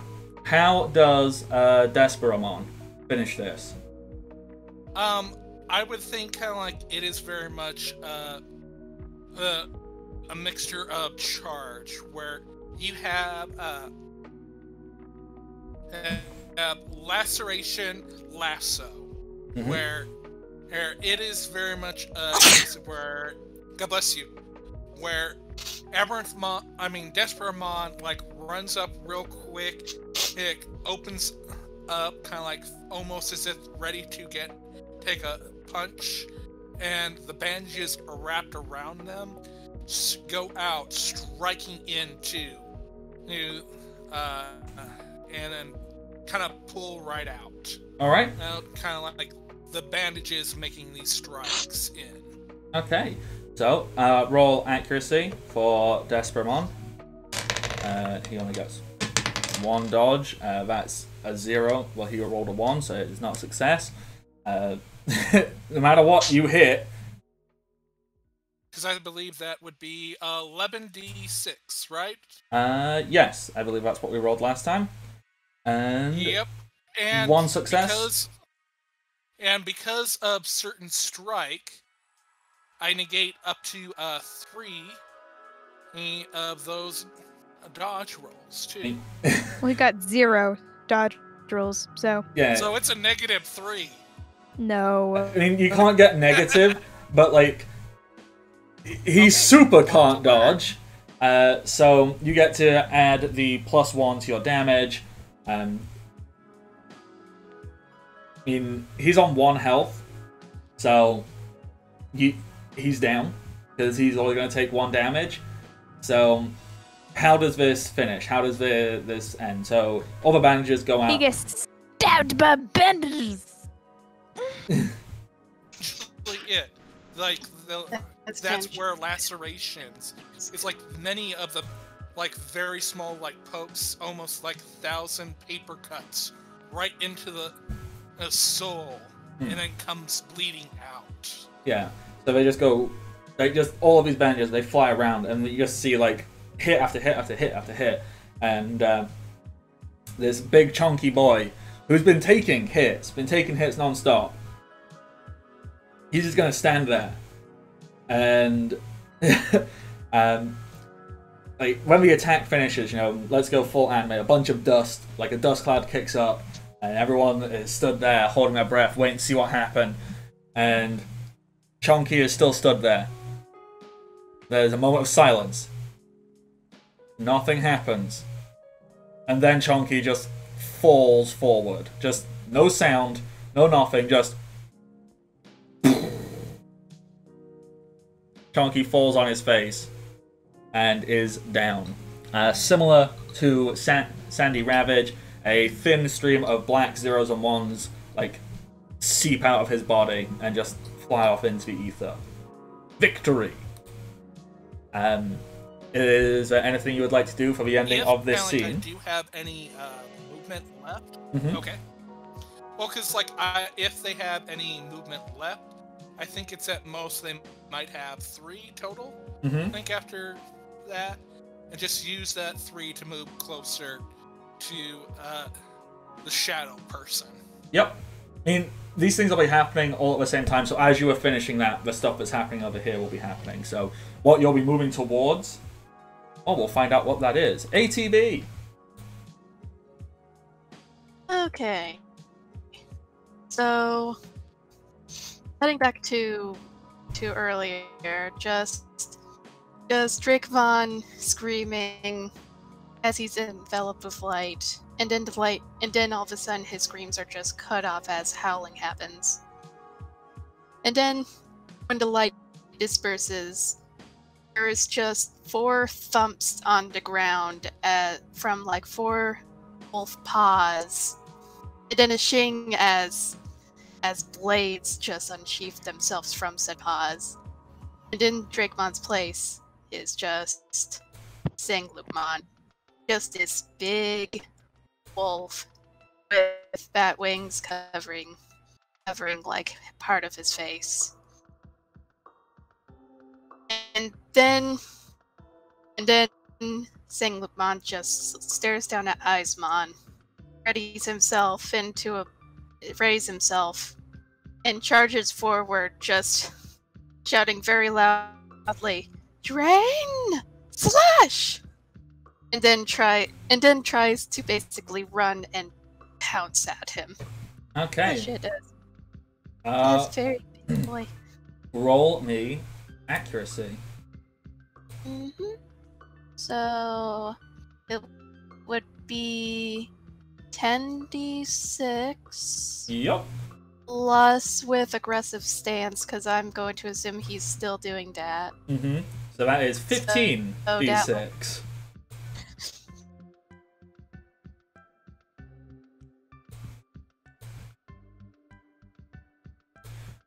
15 d6. Oh wow! 1, 2, 3, 4, 5, 6, 7, 8. Considering Aizmon, who is still in aggressive stance, only has 5, and only 1 success, you get to add. I counted 8 for you, right? I'm dumb. 1, 2, Yeah. 3, 4, 5, 6, 8. Yes, you get to add 7 to your damage. So What is Sanglumon's damage? 10. So 17. 17. And it doesn't matter because he has all his hitboxes, but also alongside Drain Slash is also the quality lifesteal of this attack heals a number of the user's wound boxes equal to the user's CPU value, which for Sanglutmon is 3. If the attack deals Nice. damage less than the user's CPU value, instead heals for that amount instead. However, you can use this attack as a complex action in order to double the life steal effects. But You're on full health because you just digivolved. yeah, But yeah. So that part won't matter anyway. Okay. I just want to add that. So you utterly destroy Aizmon here. Aizmon had 8 wound boxes left and only 6 armor. That is not enough to keep him alive. Unlike the others, which kind of like passed out in just a stream of data, Aizmon just fucking explodes. just Nice. I like this because, you know, claws sticking through Rukia still. Sanglutmon, I just see like running through, and Aizmon just explodes. Just similar to Kawagamon, just turned into a stream of data and just flies off into everywhere. Utterly, totally destroyed. Nice. And then, just like to complete the scene as they disappear, Sanglutmon does a celebratory howl, and then quickly just goes over to Rukia, who I'm assuming is just on the ground. And she just looks up at... I was gonna say, yeah, where is Rukia? How did Rukia react to... like, is she just stood there? I was sort of assuming she was just lying there, and as Sanglutmon just howls in victory, she slowly gets up and sort of wobbles over. And Sanglutmon turns to her and just runs over. And I guess the scene will end with Rukia just giving Sanglutmon little head pats. So, with that, we cut over to Panic Attack Central. Panic a cat. Oh Sorry. my god. That was bad. That was really, really bad. Get out. No. No. Stay, but feel deeply, deeply ashamed. Absolutely. I am already ashamed. I was ashamed as soon as the words came out of my mouth. You're fine. Okay. What's going on? What is happening?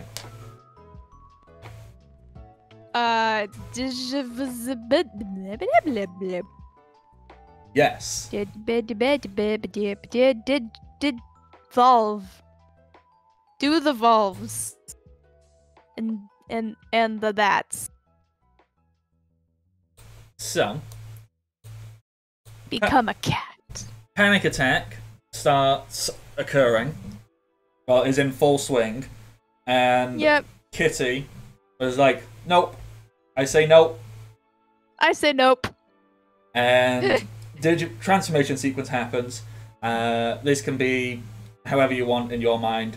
In the older version, they literally just like spin around on the spot and just go wah. In some versions, you know, they have like magical girl transformation sequences. It's whatever you imagine it to be, really.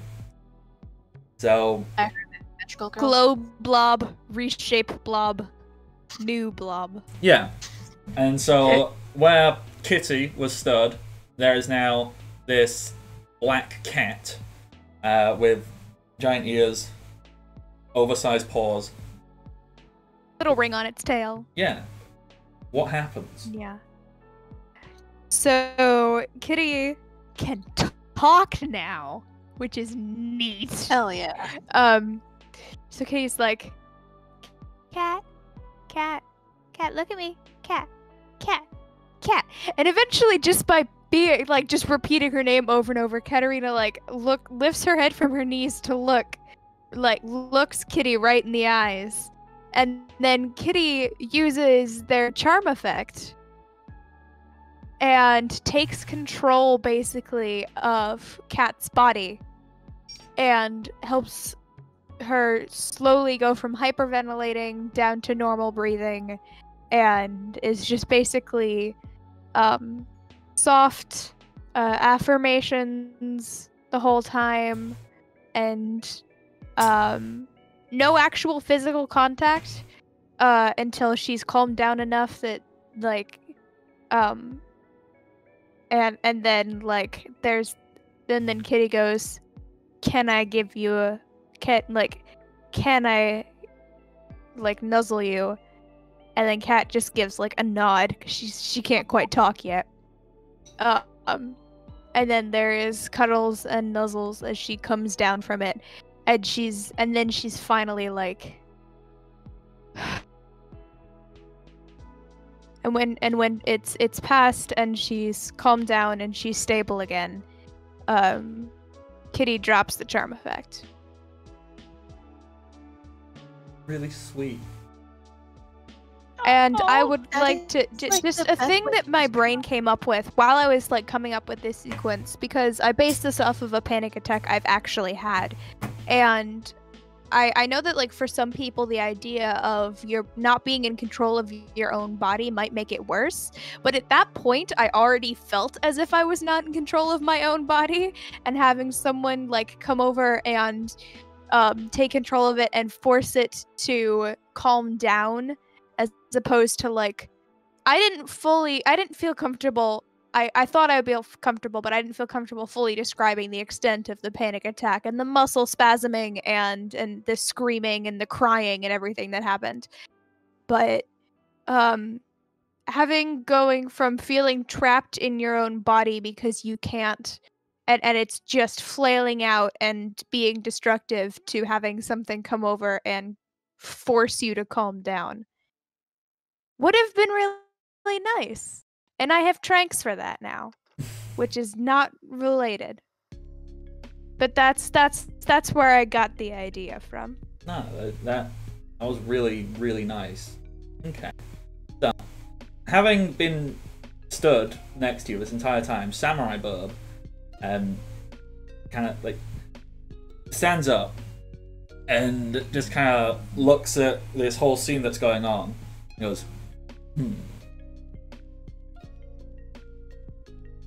Yes, I misjudged you. It's oh shit, you're here. I'm sorry you had to see that. No, do not apologize. I just witnessed was, quite frankly, a powerful display of courage. Being able to overcome something is clearly dangerous. Went through. I can't tell if you're talking about the fact that I couldn't breathe for a solid 2 minutes, or the fact that I got stabbed through the hand. But they were both not fun, so I'ma just take the compliment. Thank you. To be honest, it was kind of both. That's fair. I don't know if you've ever been told this before, but bravery and courage is the ability to push past one's own fear. In order to be brave, you must have fear. And you have shown immense bravery here. Any fool can rush in whilst not being scared. To go in whilst actively being scared and having worry, and that is true bravery. And you have earned my respect, little girl. You may pass. Holy shit.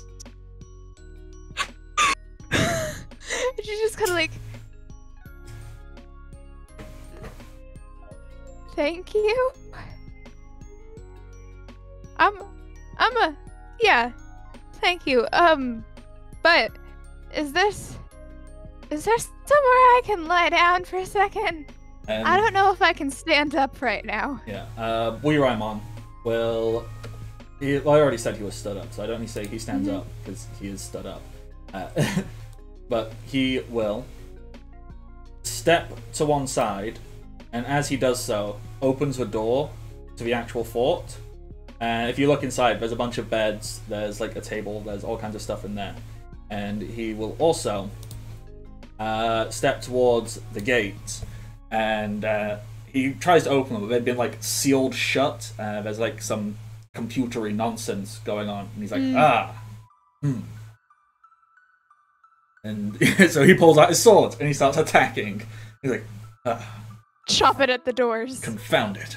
Some magical force. It's like, halts my approach. I cannot help you or your friends. Damn this magic that blocks me. And as he hits it, there's just a bunch of zeros and ones coming up, and he doesn't understand it. I feel like at this Kat's point, like there's just gonna kind of like raise her hand from her like sat position on the floor and say, this may sound like a strange request, but can you like carry me to somewhere where I could sit properly or lie down or something? Because I don't think my legs are working. Because you know, when you don't get enough air, then your body parts stop functioning properly, and I don't think my legs are back online yet. Yes, I understand. There's been a partial server crash. You must wait for your body to fully reboot. I comprehend. With that, he'll crouch down and just pick you up very casually. You know, Samurai Burb is big. Like Samurai Burb is big. You know, easily over 10 foot tall, and just like scoops you up and like walks into the room, into the fort. Like I said, you know, there's some beds, and you see there is like one small computer terminal that has. You know what? It has a very comfortable looking desk chair at it, and there's a whole bunch of computery type words on there, and it's like saying running like firewall active, security measures in place. Type words. Yeah. Computer words. I know them. No, I appreciate.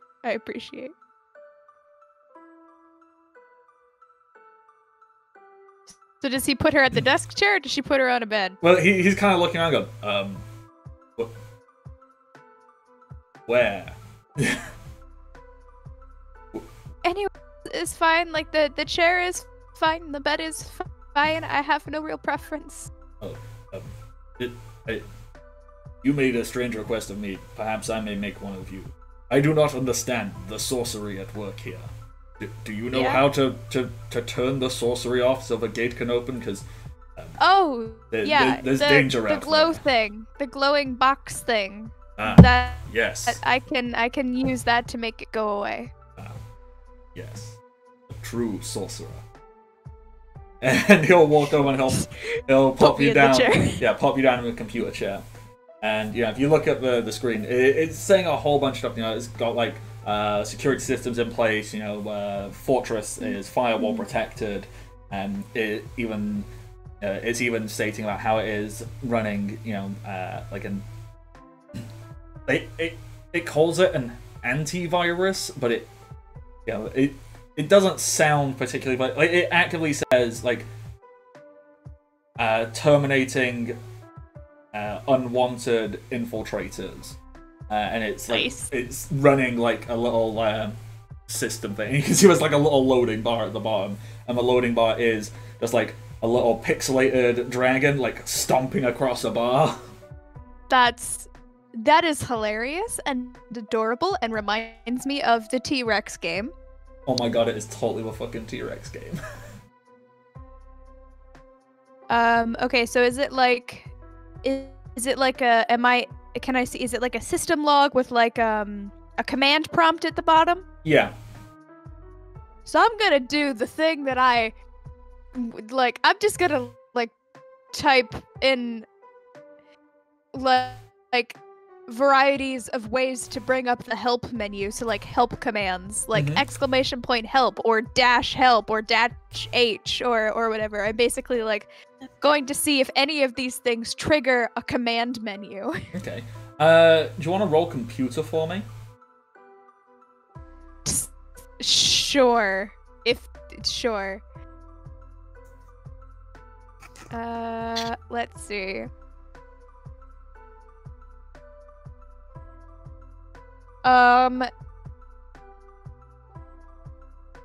Kitty is like also with me. So like does the plus 12 bonus to repairing or deciphering code and machinery count? Yes. Awesome. I'd like that a lot. And then my computer is plus 5, so plus 17. So 3d6 plus 17. All right.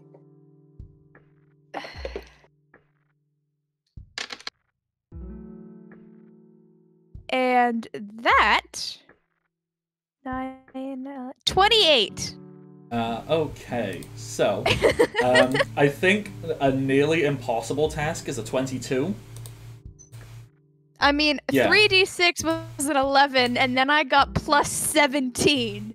So, I like to imagine this. You're sat at the computer. Kitty, sat on your lap. Also, sat at the computer. There are 4 sets of hands, just click, click, click, click, tap, tap, tap, tap, tap. Yep. Samurai Burb is crouched behind you. Whilst crouching, staring at this witchcraft. Yeah, crouching behind you is the same height as you on the chair. And he's going, fascinating. But having no clue what's going on, he goes, truly, mark of skill and talent. As you're just, and you know, hacker voice. I'm in. You know what? Please tell me you actually say hacker voice. Absolutely. As you do that. Actually, I feel like it's not Cat that says it. I feel like Kitty goes, hacker voice. I'm in. Yes. As that happens, you know, a little message flashes up and it says firewall dropped. And with that, the gates open up. So, Rukia, Miyahara, Billy, you see the gates open. You also, what's going to happen?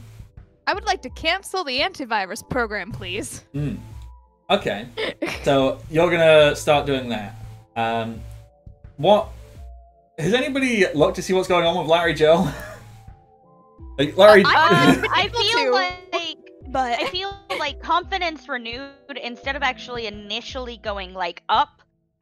Mia and Wizardmon probably would have gone down a little bit to try to like get a peek on them. Okay. Since they were the closest. Yeah. Oh So, what you see when you go up, you see Kenkimon, and this, as I previously described, a dragon-shaped being made up of decaying wood that every time it moves, swarms of insects fly out of it because the body is propelled by the insects inside of it. It's basically some Lovecraftian horror. He's just fighting this fucking construction equipment. What is this game? Okay. So you're fighting the construction equipment, and what happens is it kind of looks fairly evenly matched for a little bit, and then a tail just swings by and just smashes into Kenkimon and just knocks Kenkimon off to the side. As it does so, Kenkimon's data just erupts and seemingly disappears as Larry Joe falls to the ground. Larry Joe looks very hurt and beat up and is slowly crawling away. But like,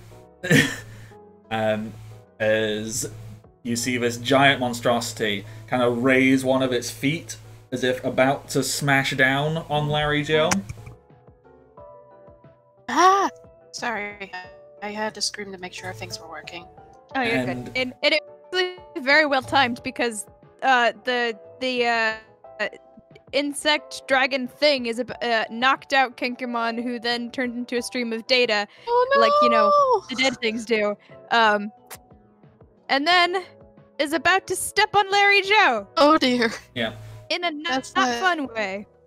And That's not that good. at that exact moment, just as this giant wooden claw, as it moves down, swarms of insects come flying out. Larry Joe just looks up and he goes, "Well, at least they didn't have to hurt no kids." At that moment, the monster just freezes. It looks very much like when a computer screen just stops working. It just goes, Yeah. It does that, and you hear the Microsoft dun dun as the entire thing just like pixelates, shuffles, turns blue, a whole bunch of white text appears, and then it just disappears. It just, Oh dear. it does, a Windows 95 PowerPoint transition where it just like goes zoom and disappears from existence. As Larry Joe just Wow. laid there going, well, Also, that's new. Sanglupmon token is very big. I just wanted to mention. Yeah, I it's can't weird. edit it though. No, that's something that only a person running the game can do. You have to set the dimensions. I mean, I didn't know how big you wanted it or not. If you wanted Is Sanglupmon it to be fine large for him or... to be big boy? Yeah, Oh. champions can be large. Champions can be that big. Is it okay for him to be big boy? Okay. Yeah. So, Tenkimon is gone. Doesn't exist. And then this boy has just been deleted, turned off. Doesn't exist. I'm smiling. What happens now, everybody? What are you doing? What's going on? Have I Sangler- successfully terminated the antivirus program? Oh yeah, a little, like, what stupid, entirely impractical little graphic pops up on my computer to say you successfully did this? Um, I mean, if you're hacking Probably- in, you can totally hack in. oh my like gosh. you can It's hack just in tiny like a little little confetti. Gatomon. Be like, yeah, giving a thumbs up on the screen. Like, you're hacking. You can do whatever you want. That would be hilarious, but my other thought was the professor one. Oh. Yes, Professor Agumon. Yeah, Professor Professor Agumon, Agumon yeah. just like plucks out, thumbs up, antivirus program terminated. Back to work, everyone! You know, sort of thing. Why does that just remind me of Monokuma? Because Just that it's voice a for good Just the some word. high-pitched voice, I'm sorry. I have been watching people play Danganronpa recently. It's Okay. fine. The doors of the fort did open, correct? Yup. Yeah, that was the first thing I took down was the firewall. So, Bill's gone. Okay, is there anything more we can do to help? Because otherwise, I think there ain't much for me. And Larry Joe laying there on the floor, just kind of like Yeah, rolls his head back and goes, "Well, you could help me, cause I can't move." yeah. I was actually gonna say, since Mia is pretty close, that her and Wizardmon would try to head over there upon seeing the dude disappear, the scary Mon disappear, and try to help Larry Joe before doing anything. Yeah. So what? Like the two of you like try and lift him up. Put arms over shoulders. Like Larry Joe cannot move his legs like at all.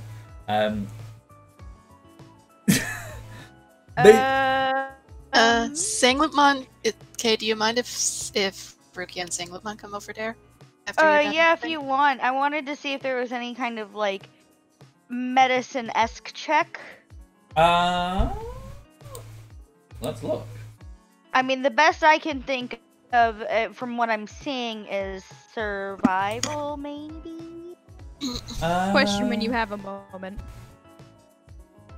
Survival might be the best thing. That's kind of what I was thinking, was maybe survival. Yeah, I think survival is probably your best bet for now. See if you can like do anything to like help him walk or like just like strap his legs up or something? Mm-hmm. Okay. If people are actually helping Larry Joe, then Billy is gonna go over to the tree that got smashed into, Mm-hmm. and with Deathmon's help, essentially like start a mixture of punching and pull out a hatchet and chopping wood to kind of like hopefully build like some crutches for Larry Joe. Okay. And Vin, you had a question. Yes. My question. My question was, when I delete the antivirus program, does anything happen to Samurai Burb? Yes. Okay. So. Because I remember that, like, when the other two were knocked out, that something left them that I assumed was the antivirus program. Yeah. So, as you do that, Samurai Burb, who there's no real justification as to why Samurai Burb was less affected. The only thing you can maybe figure out at this point, you'd have to like do some hardcore research, is Samurai Burb's like personality or sense of self was so potent that the antivirus programming probably wasn't as potent in him. But yes, you do see a stream of black zeros and ones just like fly out of him. He goes, there's a little shake. He goes, That's strange. Something that happens in universe, would that help? Yeah. What do you think happened?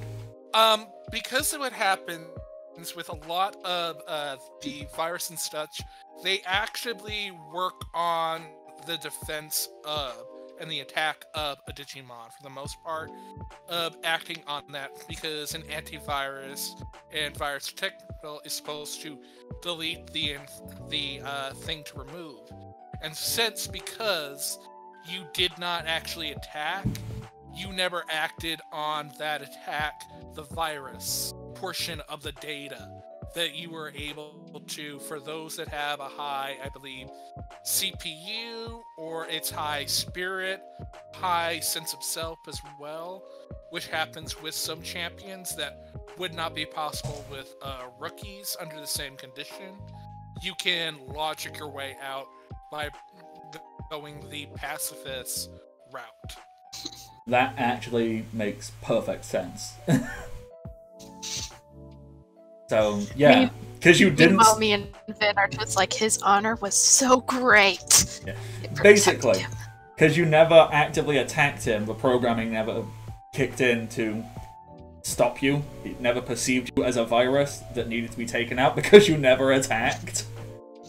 Oh, our theory was that the antivirus program is what made him be like, fight me! And me going, I am literally an unarmed injured child, are you sure about that? Is what made him go, don't fight me! Unless you try to get past me, at which point I will fight you. But if you just sit there and I'm at an impasse.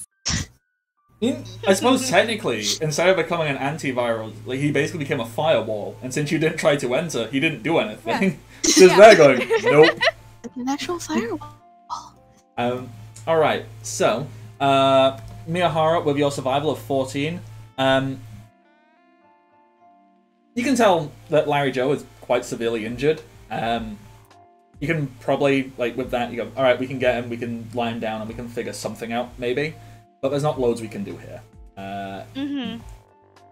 Because we are a bunch of unarmed, inexperienced children. Yeah. But we can at least do something. We can get Larry Joe, we can get inside the fortress, and we can do something. Billy, you can roll a survival if you want to. I don't think it really matters. Just make him some crutches to get to here. We can take time in like a downtime session to make actual crutches or something. But for now, or you can roll a 20 and be like, yeah, I made some crutches. I took time. I did some whittling on them whilst I was doing it. They've got a decor. They've got a decor pattern carved in them of tiny Kenkimons, like carved into the crutches. They're real good looking crutches. There's just a Dive support is- flashback to Billy in his family estate.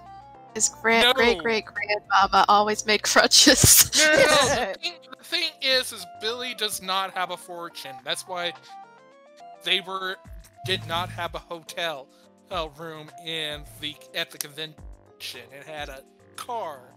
Like, it's very much one of survival. And I would say that, yeah, they're very well whittled, but it's very much of a prepper. Like, you have to be prepared. It's one of those cases of diving into that paranoia, always be prepared, because things will go wrong. It's using that skill set.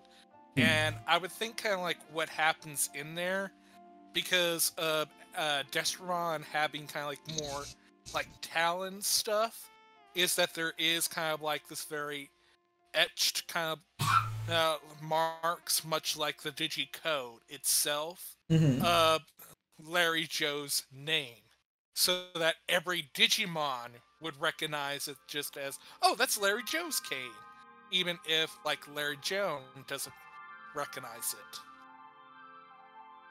Nice. I like that. Alright. So with that, you can all help Larry Joe, and you can get yourselves into I'm still in the fort. I have not left the fort room. Yeah. I mean, I was assuming that everyone is coming to the fort room as well. Okay, fair enough. Mm-hmm. So, Singlitmon was just walking over. Rukia's just precariously just near him because Big Wolf, we've decided. And he kind of just looks over at Wizardmon for a moment, and his fur sort of bristles. Then he sees Mia and is sort of puts two and two together of, oh, I'm not the only one that digivolved. And then just sort of crouches down as if to go like, do you want Larry Joe to kind of just put my back? I can carry him. Basically, he just goes over and it's like, I can help. Put him on back. Wizard Mom will just kind of look up because Big Doggo. Big Doggo, who is also panicked because new person. Yes, of course. Right.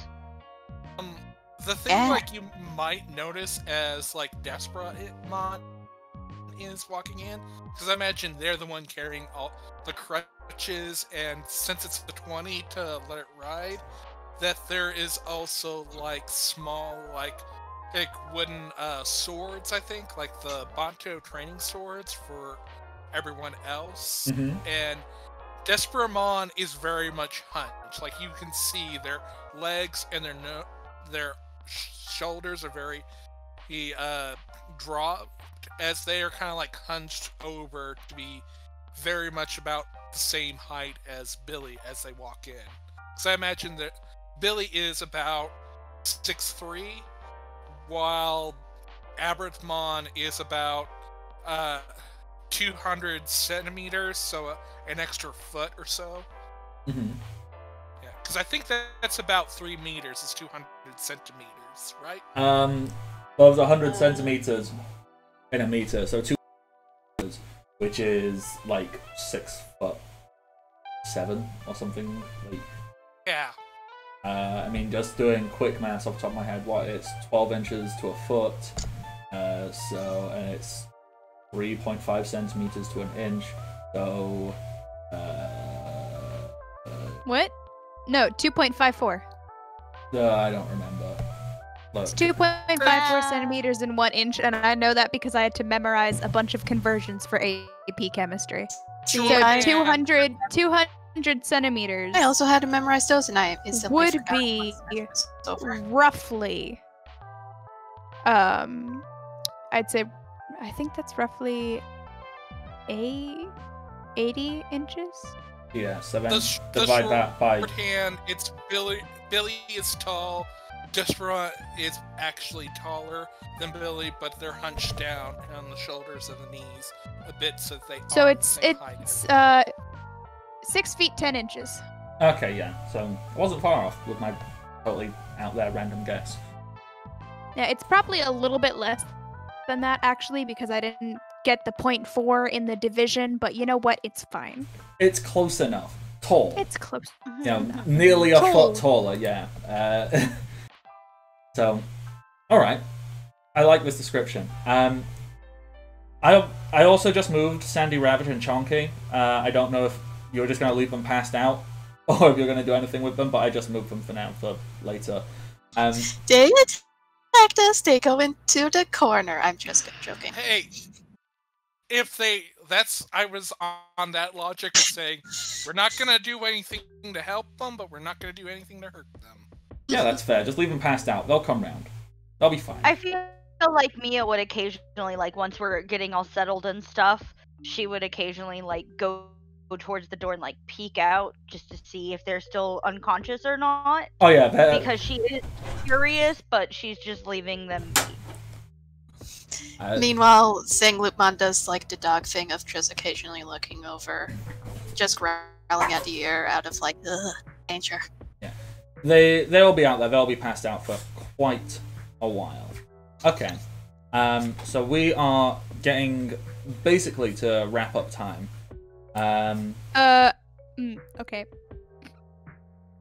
Sorry, were you I was gonna? like, Here. I was like really excited about doing hacker shenanigans. Well, I was just about to say, according to my time, there's literally like 2 minutes left before we should try and wrap up. So I was just going to ask, final scene for today. I'll just quick fire point at you and we'll figure out what is going on. So, hacker time. What is your final scene that you want to do and figure out so we can start? She's working on gonna stuff start next time? seeing if she can try and find our character files.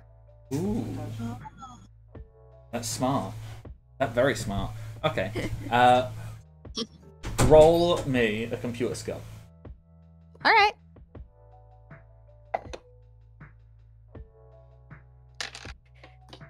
Well, that's a 9 and something that fell off, so I'm gonna re-roll the one that fell. Stop falling off my goddamn desk! 31. Yeah. Nice. Okay. So you're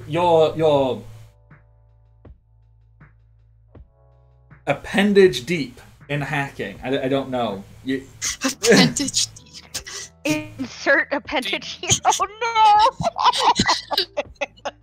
no! Insert appendage. Oh my god, stop. Okay. You're in. What? You're in. Deep breaths. Okay, got this. You're hacking. You're going through. You're finding files. You are surfing the net. You're doing all those 90s hacker movie cliches, and basically, as you're going through, there's a whole bunch of information. There's bits and bobs, and you do eventually come across, basically a tracker. And one thing you notice is it is talking.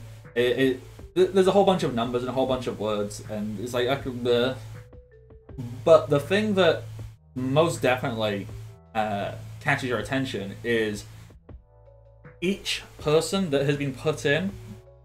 It talks about, there's a little status bar and a little notification that's basically talking about.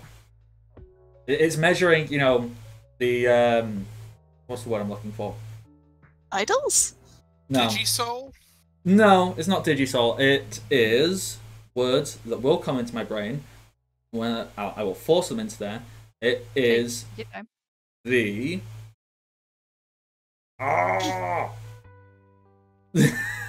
Yes, the yeah. It's basically.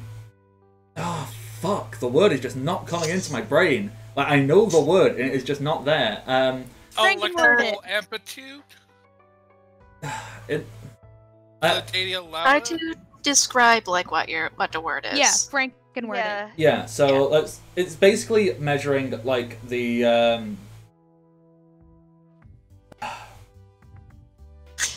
This is so frustrating, because I know the fucking word. Take a deep breath. Yeah, no, Yeah. hang It'll be on. okay. Frank can word it. It is keeping track of the, like, I don't want to say potency, but it's basically like a life energy tracker, but is tracking how stable the digital conversion is. Connection?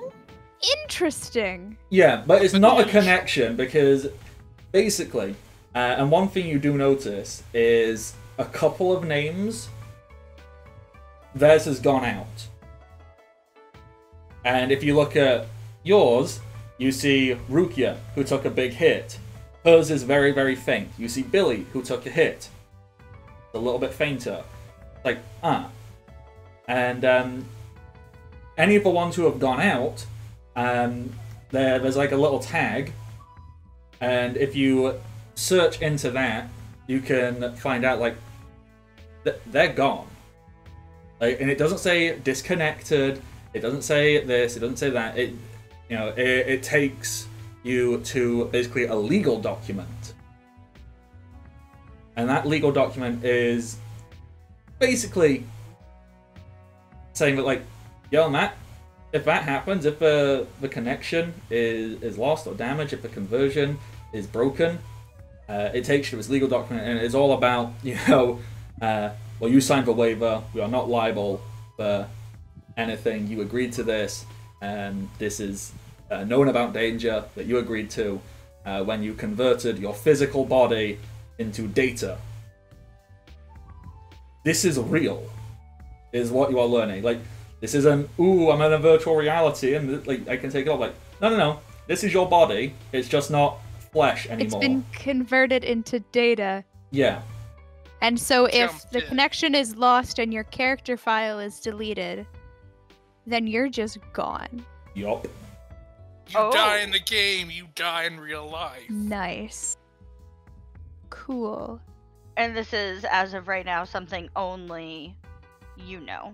Yep. With your hacker skills. Yep. Something only I know. So, we've definitely got that, and I think that'll be a wonderful thing to explore And next time with. Quick fire before we do outros and whatnot. Mm-hmm. Anybody have anything to do, think, feel, say after all of that as you are hanging out in this quite cozy little... It's quite reminiscent of like a cabin in the woods type thing. Not the horror movie, just like a nice cabin. Like, so it's nice, it's cozy, it's warm. It's a cottage in the forest, not a cabin in the woods. Yeah. So it's very comfortable in here. Megami does know how to treat his employees nicely. There's good amenities in here. There's a fully stocked fridge. There's a coffee bar. It's real nice in here. Got everything you need. So quick fire, like less than 30 seconds description of like just something you want to do or say or think or feel in this cabin. So, ATB. We're just attached to the computer and will be for the foreseeable future, and that's about it. Like, people can notice that, like, there's been a digivolution, and that she's in a computer chair, and that she is. Like, if you try to talk to her, you will not get a response. She is engrossed, she is focused, and that's about it. Rukia. Rukia, after just taking the hit, is just sort of lying down. And after, like, giving Sanglupmon a bunch of pets, she's just like, okay, I'm gonna lie down. And so Sanglupmon is sort of just walking around a room, getting used to, like, no more opposable thumbs and just 4 paws. And I'm assuming, like, he just does the little dog thing of just going near people and kind of just looking at them and just doing, like, the puppy dog eyes of, I need the pets. Billy pets when they get near. Alright. Just this giant wolf, like, I want the pets. Billy will pet. Alright. Yay! Wonderful. It's Miyahara. all pets. So, Mia's going to kind of go in between, like, checking on everyone, giving, checking outside to see if the other 2 are still knocked out, to, kind of giving Samurai Burb the side eye, to, also, deciding that eventually she just kind of needs to calm down, and she's actually going to focus on making like coffee and tea and food for everyone in the group, and she is teaching Wizardmon how to make the things. Aw. And finally, Billy. 2. Despermon near Larry Joe is going to say, "You're going to need to explain some things." Yep, problem. Okay, and the thing is Oh, that just real quick, fun fact. Kat has not told anyone anything that she has learned because she is focused right now and in coding space.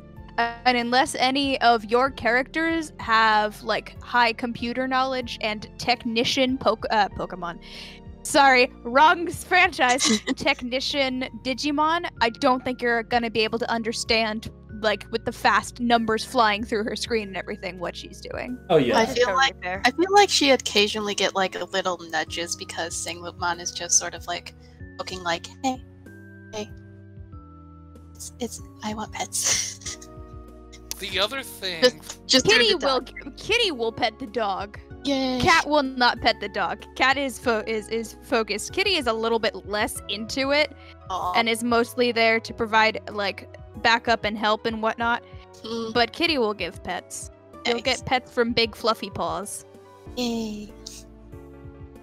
and Billy going up to the bird samurai with 2 wooden swords.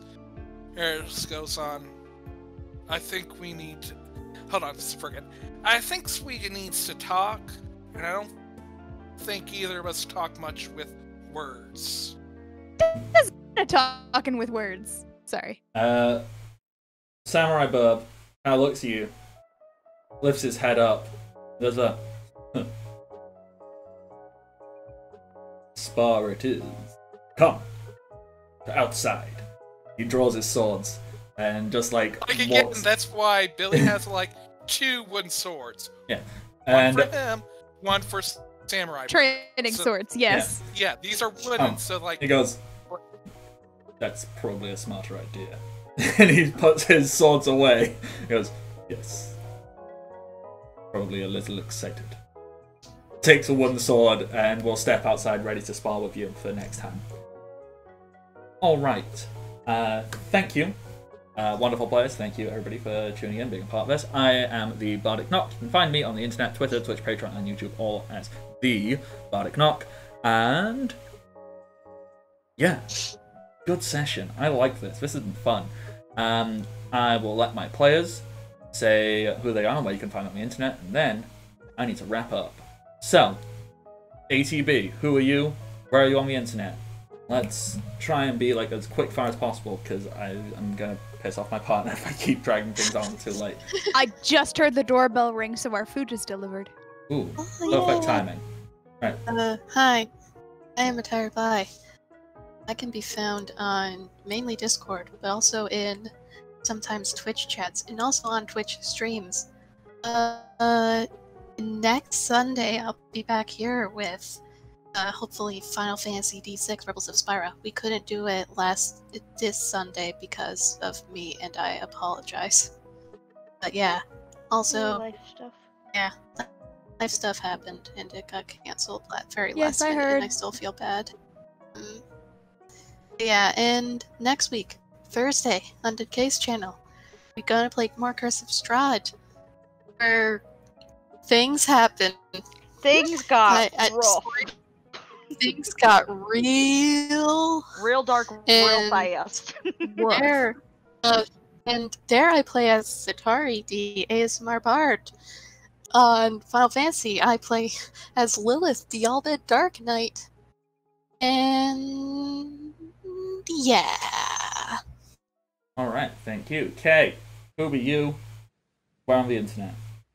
Hi, I'm Kay, aka Undead Kay. I should be back to streaming video games shenanigans later this week on my channel, which is Undead Kay on Twitch.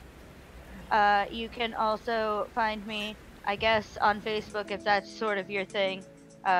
just by searching Undead K. You can also find me on Twitter as K_undead because Twitter is back-ass words. And yes, I do things and stuff and junk and should check out Stuff and Junk.